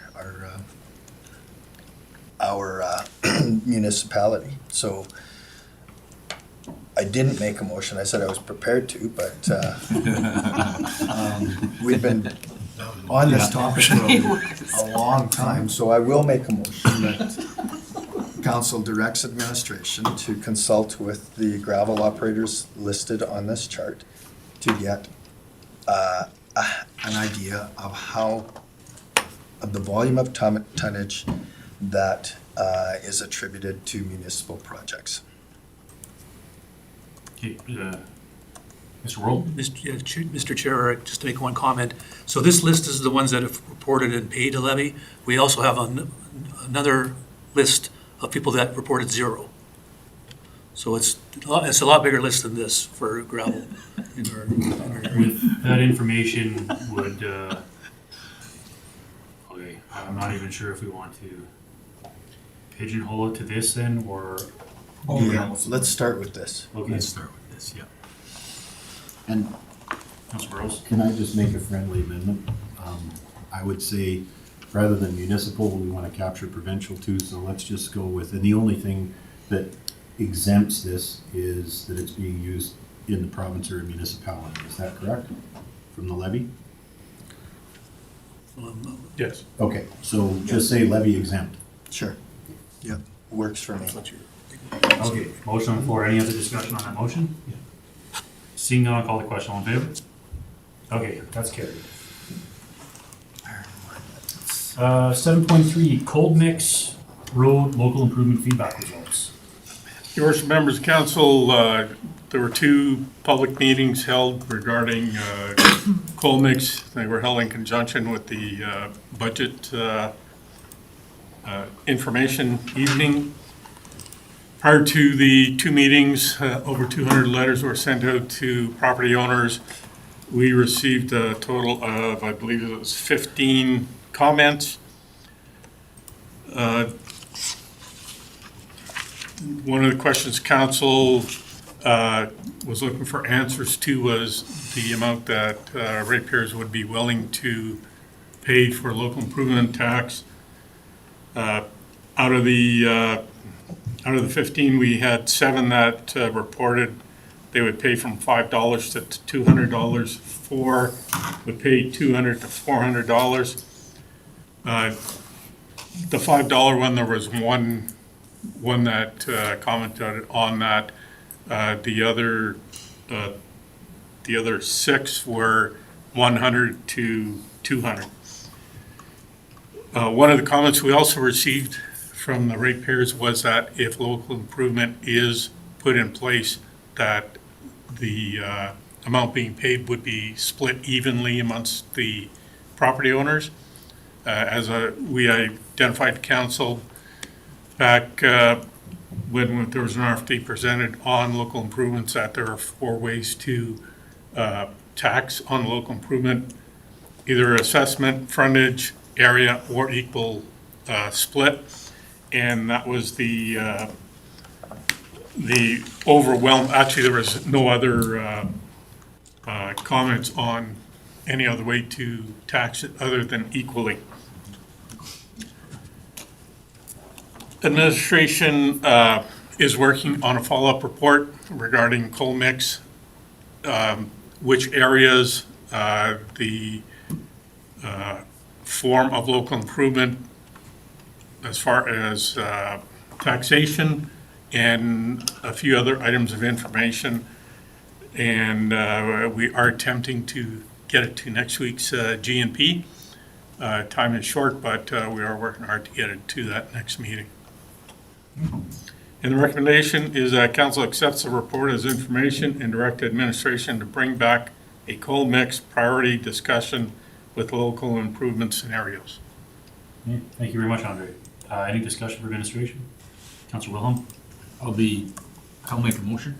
Okay, that council accepts the report as information and direct administration to bring back a cold mix priority discussion with local improvement scenarios at the next GMP. Okay, thank you very much. Any discussion on that motion? Councilor Burrows? So just a question to the report that's going to come back. In the report, are we going to see criteria for areas best ready to be?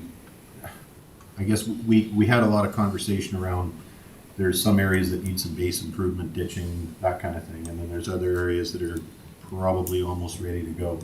So are we gonna, within that recommendation, is there gonna be the areas kind of broken out that, you know, this would be the best one to start with, and we'll work on ditching, water flow, and everything else? Through the chair to Councilor Burrows, we are looking at a few different scenarios as to which areas we would recommend. As I said, time is short. Are we going to get into the discussion regarding ditching or base preparation with having, I think, 2 days to prepare or 3 days? I don't know if we'll get all that into the report. So our asset management that we've got doesn't give us that.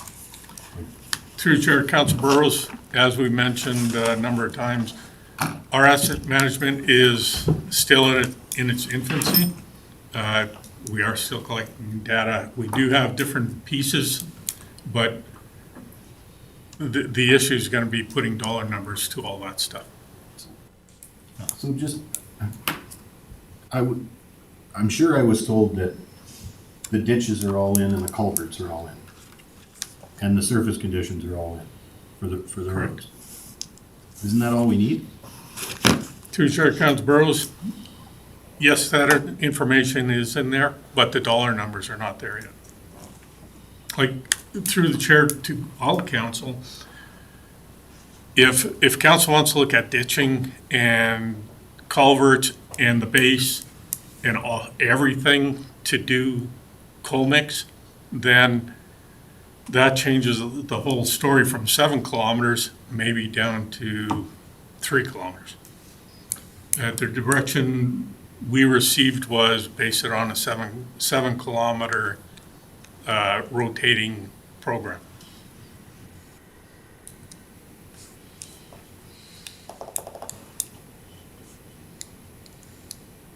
Councillor Willem?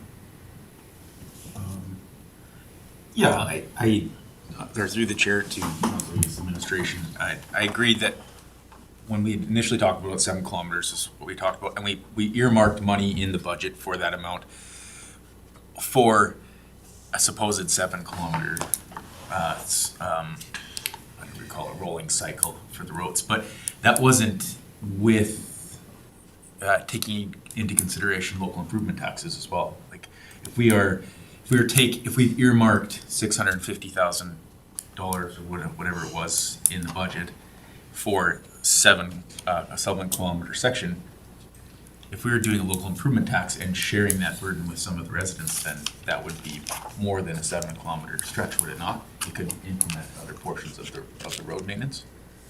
Through the chair to Councillor William, yes, but in order to calculate that, it's like the chicken and the egg. You need to know which roads you're gonna do,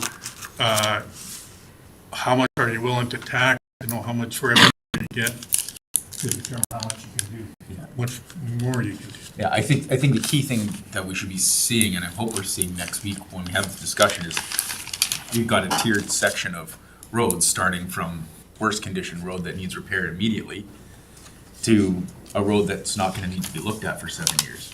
And then as we look at those road sections, then we say, okay, well, we're gonna prioritize 1, 2, and 4. And then that starts the process of going out to the residents and discussing, will you be willing to do a local improvement tax? What is your thoughts on the conditions of the road? Do you want cold mix? Do you not want it? Because I mean, there might even be sections, subdivisions that don't even want cold mix anymore. We don't know that.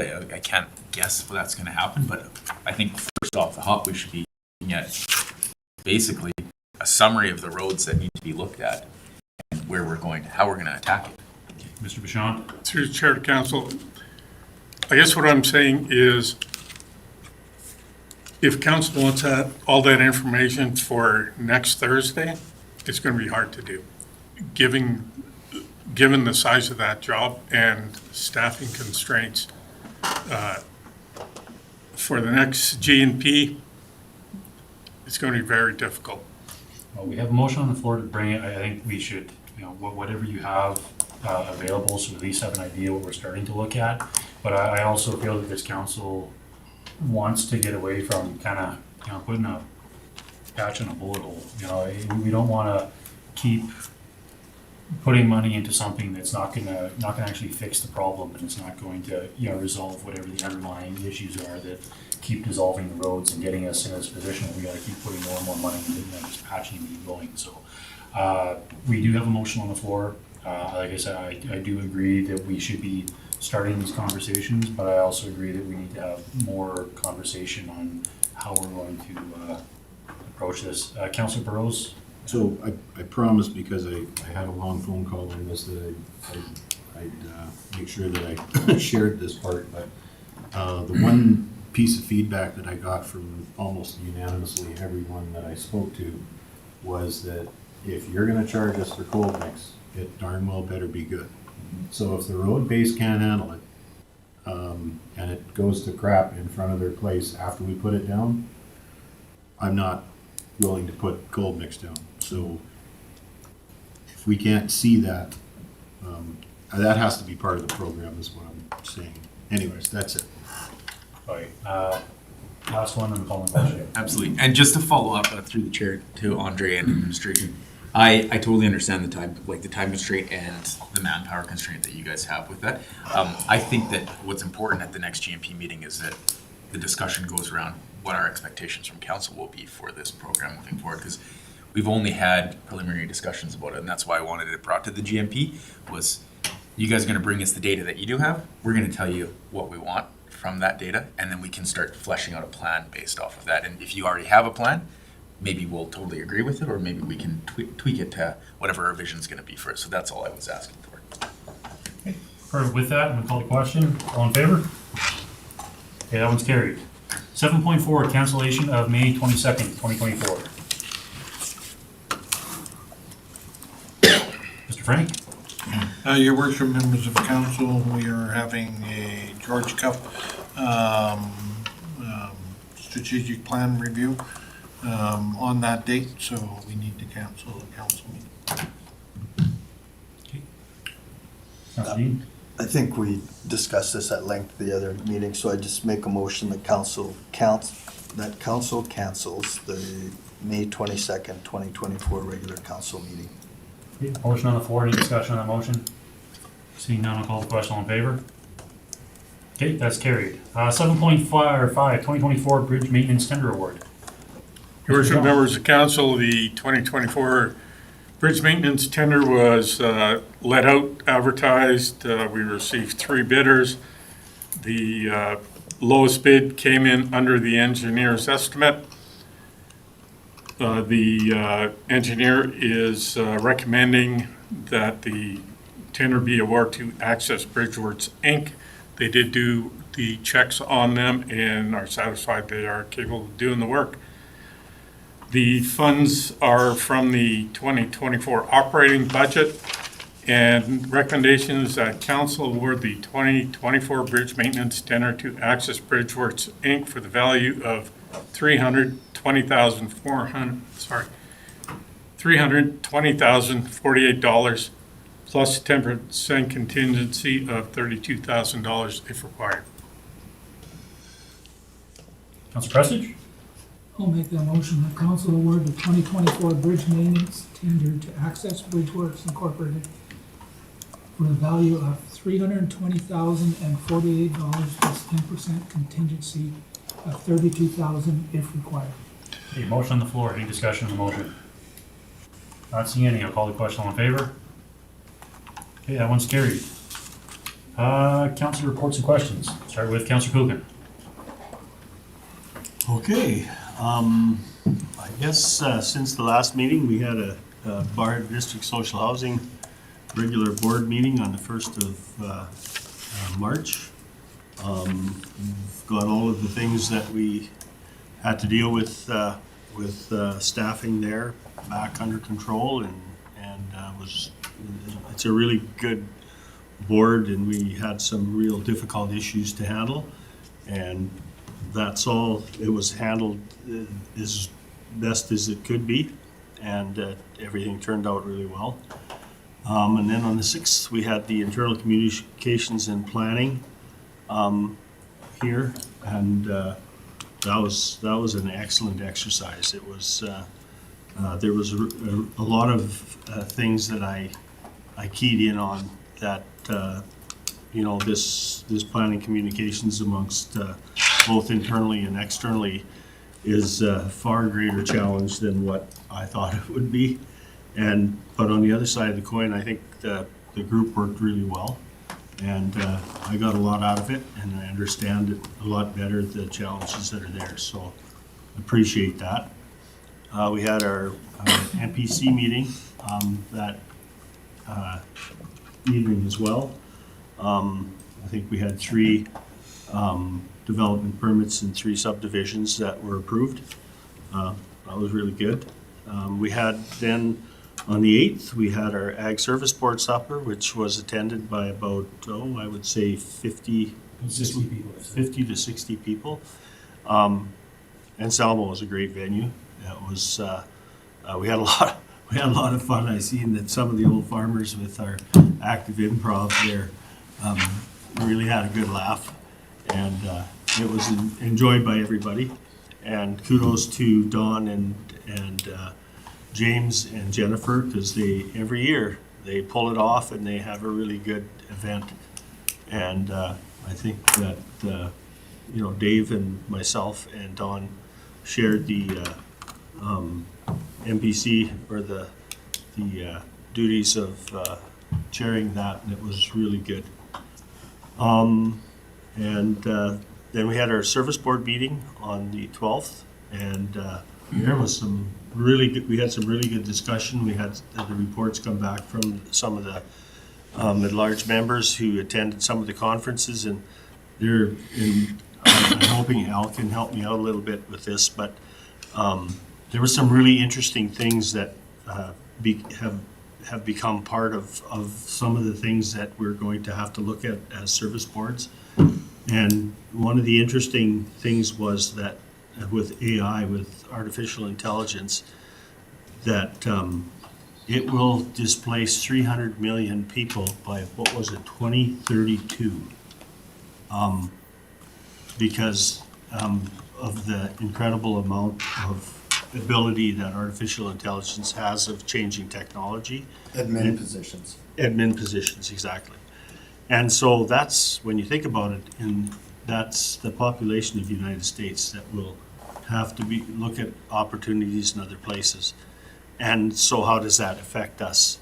That's was one of the discussions.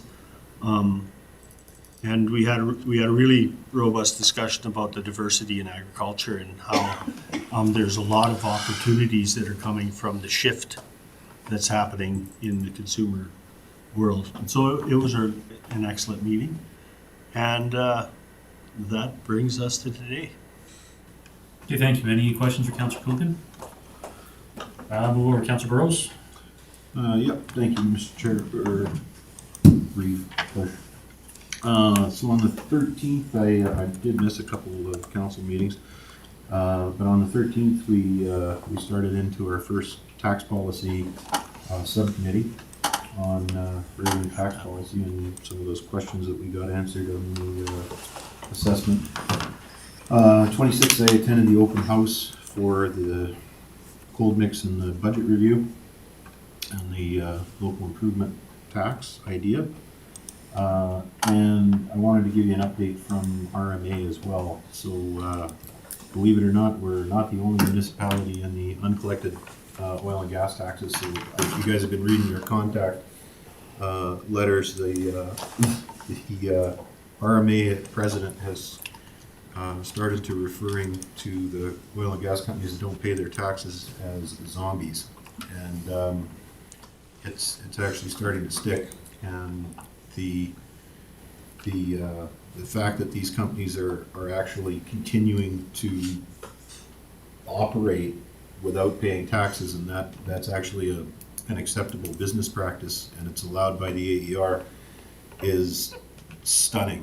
But it sounds like the RMA is going to bat for municipalities, and that's a $270 million hit since this all started across the province. So it's not for those people that pay attention to what's going on in Woodlands. I think we got hit for about 12 to date, but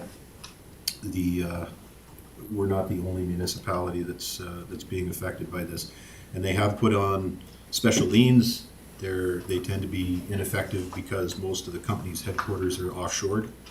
And they're really good at moving assets around. So what you're suing is an empty office with some letterhead, and there's no value to it at all.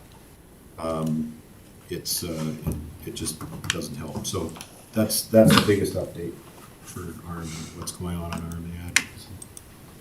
Any questions for Councillor Burrows? Councillor Wilhelm. Okay, so had a busy couple weeks actually. On the 29th, we went to the budget presentation at the legislature building with Reeve Cush, and counselor from Hinton, Kristen Chambers, and watched the budget presentation, and then got to meet a bunch of ministers afterwards, which is good. We had a couple good conversations with them, and then spent some time with MLA Morton Long as well, and then went out for dinner with the three of us and had just a good chat, and I got to meet a new counselor from in another region. And then last Friday, we had the Lac St. Anne Foundation had a consultation with, I had a consultant in, and we discussed solutions for the deficiencies in, rooms for elderly and low-income housing. So we've got some potential the start of some potential solutions to meet the deficiencies that'll be coming up in the next 10 or 15 years. We're looking at probably a deficiency of about 35 doors, beds, whatever you want to call them, in the area in the next 10, 15 years, and then potentially up to 60 in the next 20 years with the baby boomers retiring. So we're not retiring, but needing those services. So we've got some short and long-term goals to reach, and that will obviously impact our residents because to pay for that, the requisitions come directly to them. So we're trying to find the most cost-effective way to solve that problem in the near future. And then last night I had a Whitecourt Community Services meeting. It was pretty brief, just a couple short topics of conversation. And then, but for the next meeting, I told them I would provide an update from the Woodlands Community Services and try to see if we can find some synergies between the two groups moving forward. So I have that on my plate for the next meeting. And then I have 2 items for administration. I guess both would be for Andre. On Range Road 120, Andre, we get a group of Canada geese that come in every year in the springtime, and then they make their homes in the ponds on either side of Range Road 120. We typically put up, administration has been putting up the slow caution geese in the area signs, and the residents have asked me to ask you if we can get those signs out because the geese are back already. It just, when they're not up in previous years, the geese have been run over. So we put the signs up to remind people to slow down in that region. And I can tell you right now, if another goose gets run over, I will get run over. So I need to make sure those signs go up. Through the chair to Councilor Wilhelm, we actually dug the signs out yesterday. Okay, perfect. You're way ahead of me. And then the second item is Whispering Hills. Me and you have had this conversation with that bus driver for a while. It's an ongoing thing. I think me and you might have to just go out there and see if we can come up with something more creative. It is a pretty treacherous hill for where that bus needs to get through, either going up or coming down in the wintertime. We might need to look at another solution, like maybe potentially building a turnaround area for her or something like that, if that's in the budget. So maybe we'll go out there together at some point. That's all I have. I just want to say our dinner there with a counselor from Hidden After, she was definitely a wealth of knowledge, information come to a senior foundation and different ideas and kind of ways of funding and build stuff, whatever that a little bit different than it sounds like we're doing here. So it's kind of where her background was at. It was definitely a good meeting. Yeah, she's the CAO of Evergreen, so she got a rather large portfolio herself. So she definitely had a lot of ideas. Any other questions or comments for Councillor Wilhelm? No, or Councillor Prestige? Gee, well, I kind of missed the month. But last week we did NPC. Then I had West End Bus on Friday. Interesting, one of our buses, one of the big buses, is starting to show its age and it's starting to rust out. We have $150,000 in reserve for a new bus. So we're in the process of getting pricing for a new bus when we need it. But other than that, with West End Bus, there's been people inquiring about getting the bus to do personal trips. We had one the other night there. There's a group in Whitecourt want the bus to come to Village to the Jamboree. The only problem is West End Bus is not affiliated with Whitecourt. It's not affiliated with this half of the county. So, and it's not really their mandate to do that stuff. It's more trips and stuff, so we're kind of seeing what we can do. We're talking about volunteer drivers that can go pick up people. So it's an ongoing thing, so we're looking at it. And just another thing with my knee surgery, I had it done at a private clinic that is totally funded by the province. From the time I talked to my surgeon till when I got in was November, December, January. 3 months. 100% paid for by the province. There's so much controversy behind this because it's privately owned. It's a bunch of doctors that own it. But I am totally in favor of it. The staff was far more friendly than in a hospital. It was just an incredible, I don't know what you want to call it, it's experience. So, like, I'm totally in favor of these private clinics that are funded by the province. Any questions for Councillor Prestidge? I had one. Councillor Prestidge, a while back, the Bus and Bus had come to talk to us about an electric bus project. Is that totally dead in the water now? From what I gather, the town of Marythorpe is trying to do it themselves. Okay. It doesn't sound like it's gonna work. Any other questions, comments? Councillor Dean? Thanks. Just 4 council engagements between the last council meeting and today. The March 1st, along with our CEO, I attended the Reynolds Mirth legal seminar. And probably the one item that I'd never really thought of that they put on our radar is the fact, the title was Fortification and Surveillance, How to Navigate the Inevitable Charter and Privacy Issues. So we all know of residents out there that feel the need to fortify themselves, and there are examples out in the municipal world of bylaws that can deal with that. So that may be something that pops up on our radar at one point. And then on March 6th, along with numerous other people, I attended the communications workshop, and I really want to extend kudos to Nikita and Corinne, along with the 2 consultants, Fran and Lisa.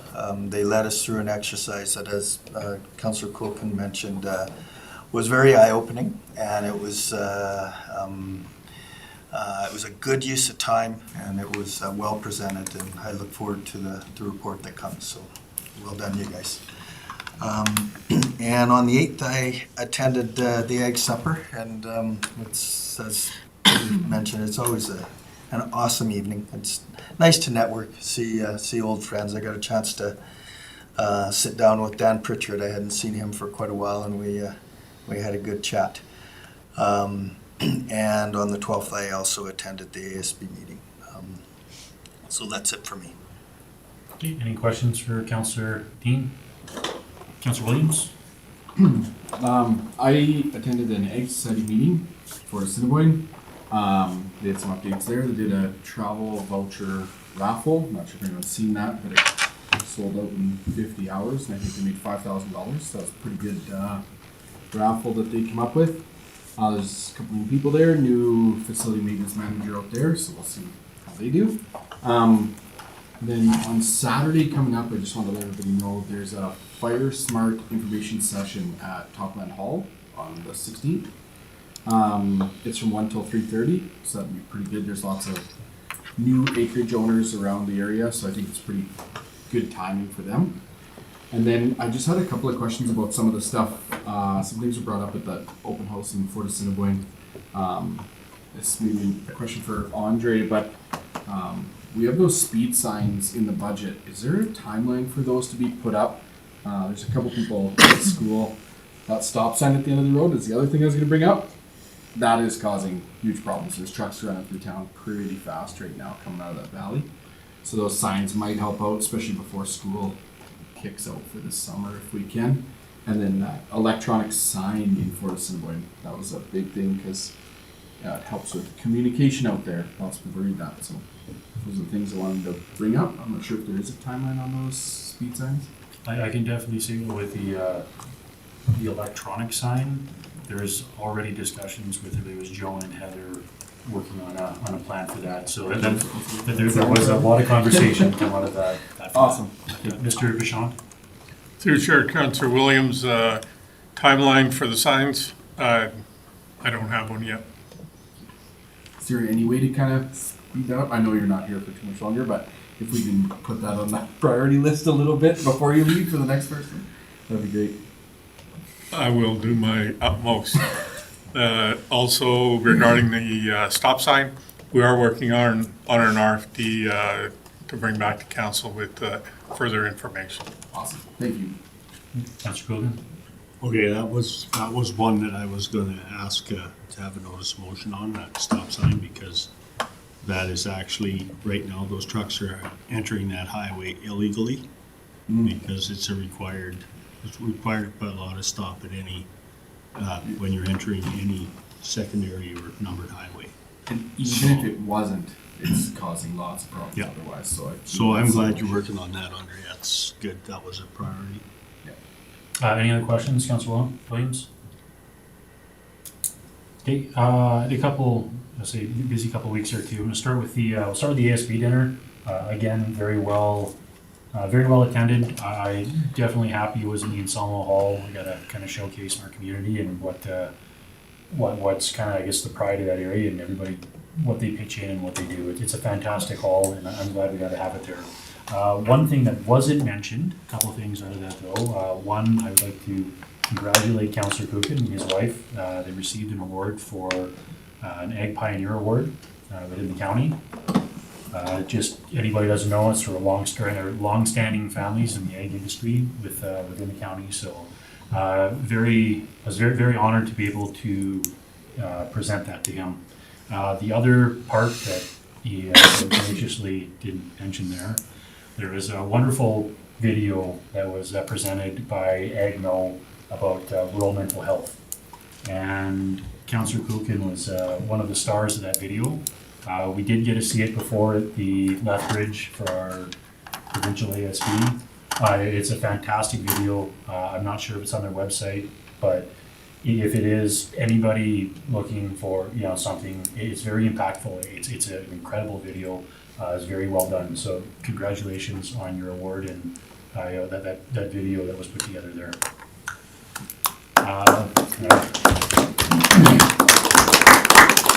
Next kudo I would like to give communications there on the being successful on the NERD grant. We got that. Kind of flows into the workshop we did around communications and rebranding, so having that extra funding to be able to continue that. And that workshop, again, I thought was very, very well done. And we had really good representation of people from within the organization, from operators to council. So great job on that. Got to attend at least one of the days for the Rural Education Symposium in Edmonton. Listening to a lot of the issues that they're seeing within, we'll say, educator retention, kind of follows along the same line with healthcare retention in the rural areas. They're finding, that there's a lot of similarities, trying to bring people out, and, instead of always, I guess, appealing to the more urban centers. And a lot of, we'll say, from the province, the efforts and stuff that they're putting out to try to help mitigate it with housing or different ways to try to, I guess, entice these individuals to come, unfortunately, is more geared towards larger rural centers with transportation and large housing complexes, and trying to help move them into those where they have the ability to take public transit to their schools. But a lot of that doesn't really fit within a rural or very rural setting. So there was a lot of discussion around trying to find ways to, I guess,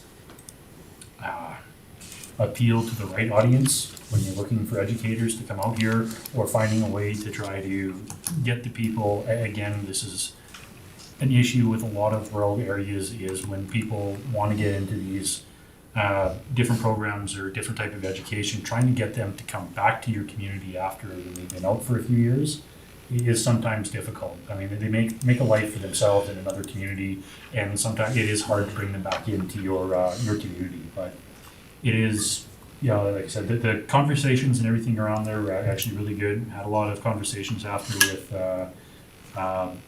Gerald Soroka. He was at the symposium. We got to go for dinner and stuff after. So just kind of seeing a lot of, you know, from the federal where they're at, and from the provincial, especially through Northern Gateway specifically for the dinner after. It was a very, very good event to attend. Legislature building was discussed. It was nice being part of that, going around having the one-on-one discussions with a lot of the MLAs there. And, you know, I think our MLA was kind of happy, I guess, wheeling us around like a shiny penny to everybody. He was pretty happy taking us and, you know, giving us the tour inside and introducing us to a lot of the MLAs and his comrades. So I was very happy to be a part of that. I got to attend the CARE conference, which is Alberta Recyclers. A lot of their focus was around producer responsibilities. The province and the federal government all are kind of looking at, we'll say, different ways to try to get packaging back instead of having it thrown into a landfill or into, you know, different programs so that they can either reuse or reprocess. So there is a lot of legislation to work, especially around plastic packaging with, we'll say, chemicals or any of the other types, to be able to have different ways or areas to bring them back. I believe UFA is one of them. They're talking some of the products you buy from them, the only way to actually dispose of the, you know, properly now is actually bring the containers back to where you bought it from the retailers. And there was a lot of discussion around that. I got to sit in on the Northern Alberta elected leaders meeting. Unfortunately, missed West End bus for that one. A lot of the discussions from multiple municipalities, part of that was around how dry it is and what this fire season is going to look like. There's a lot of municipalities that are already looking at what they can do to start, I guess, getting prepared and getting ready for, you know, early for the season, because there is, it is, I guess, the notion that it's probably coming sooner than later this year, given especially there's not a lot of snowfall in the bush. Another big conversation piece that came out was around the Peace River, on the Peace River.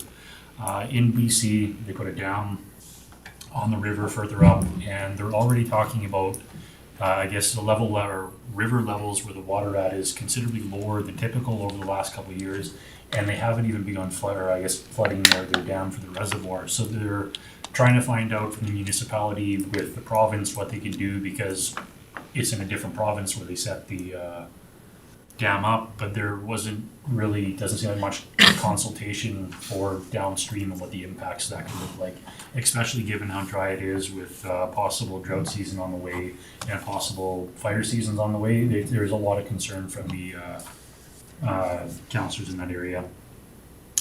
Got to sit in on a community futures training session last night. A lot of it, and again, I didn't realize it's something that we can do, but there is a lot of funding options available through Community Futures for nonprofits. It's something I obviously didn't know. I haven't seen it come up in any of our discussions or meetings through there with where they're funding or how they're funding, but it's nice knowing that a lot of the nonprofits in the area do have another outlet if they end up, you know, setting something up or working with to be able to keep those doors open for a lot of those social programs. And that's what I got. Any questions? Not seeing any. Can I get Councillor Coogan?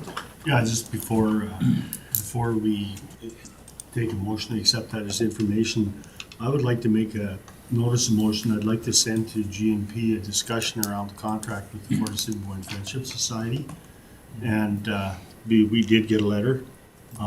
And I think we should have that discussion at GNP before we have a council discussion. So,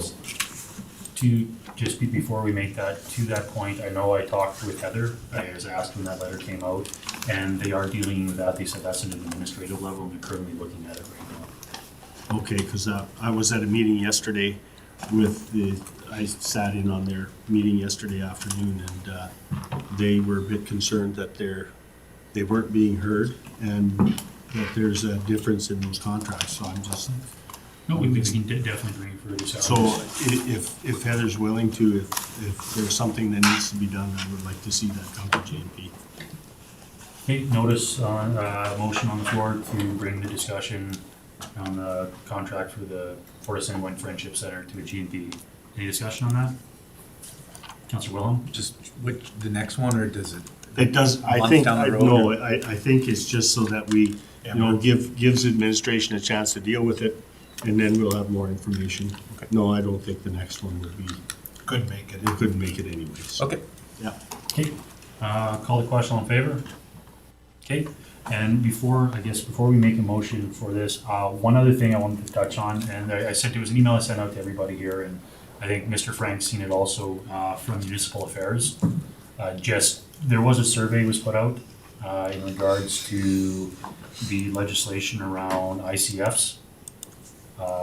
Should be forwarded, if council hasn't had a chance to look at it or hasn't seen it, I can definitely forward that again, but I would like to see council actually take a minute and take a look at it. They're trying to get a better idea on the legislation, on, I guess, trying to take out some of the gray areas on what municipalities are seeing and the impacts of the problems that we've kind of all seen and encompassed and across the province. So if you haven't seen it, Councilor Dean? Sorry, you complete your thought. Yeah, I was gonna say, if you haven't seen it, just let me know after, I can resend it, but I did forward it to council, so it should. So my question is, you're looking for feedback after we've had a chance to review it? I'm just making sure that you guys seen it, Okay. had a chance to be able to, Please send it to me. I don't recall seeing that. okay, How long ago was that? for the week. Do you guys get it? Maybe I just didn't include you two. Okay, with that, can I get a motion to accept the council reports and questions? Councilor Gross? Make a motion to accept council reports and questions for information. Okay, a motion on the floor, call the question, all in favor? That's carried. Mr. Frank, CAO report. Your worship, members of council, on February 28th, we had an interview with the Director of Corporate Services. We are bringing that individual into the organization this Friday to further our discussion. We did it over Teams, and we want a one-on-one with that individual, as well as this week, we are doing the interviews for the Manager of Finance, Manager of Planning, and the Director of Infrastructure. Attended the law seminar and the intercommunication planning workshop last week. Also, the RFD for the stop sign issue will be at the next council meeting. Completed my undertakings for the town of Whitecourt's lawsuit, so we'll see once we do that. We'll schedule our deposition. We have one zombie oil and gas company that we've made allowances for the upcoming year or this year. We did allows this year, yes. Yeah, so. 23, I mean. Yes, 23. So the auditors are coming next week, and then in April, they'll present their finding for the 2023. We also were asked by the provincial government to apply for a business grant for airport development, and we scrambled and were able to do that. So that application is based on an 80-20 funding, and we're looking at doing a study for a number of different sections of the airport that we could attract further development in the area. The open house attended. You also received an email from Mrs. Scott in regards to receiving some grant funding for our rebranding application. And I did fill out the ICF survey for municipal affairs. And that's all I have, your worship. I do have one quick comment, if you could, the grant for that 80-20 grant for the airport. are we possibly able to reach out to MLA Long and see, just get him on board? Maybe he can help push it a little bit sooner for us too. Yeah, I believe we did that. Okay, just Yeah, making sure if we can I'll double check, yes. try to keep our MLAs, maybe Yes. a little bit involved early in the grants. It can probably help us out a little bit. Any other comments or questions? Councilor Rose?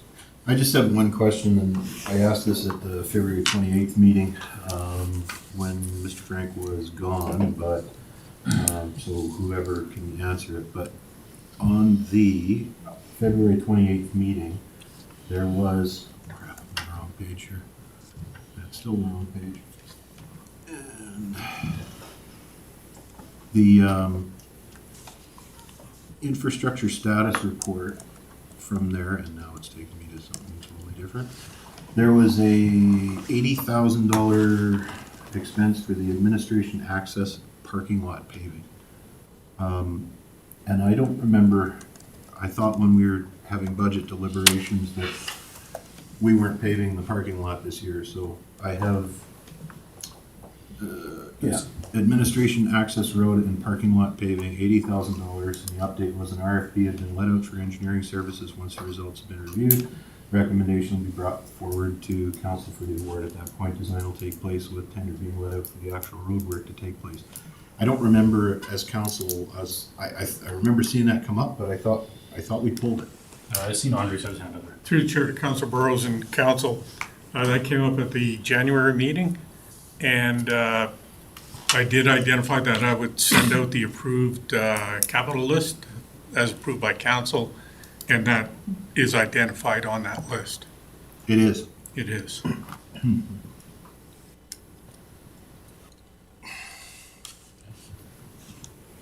Any other questions, comments?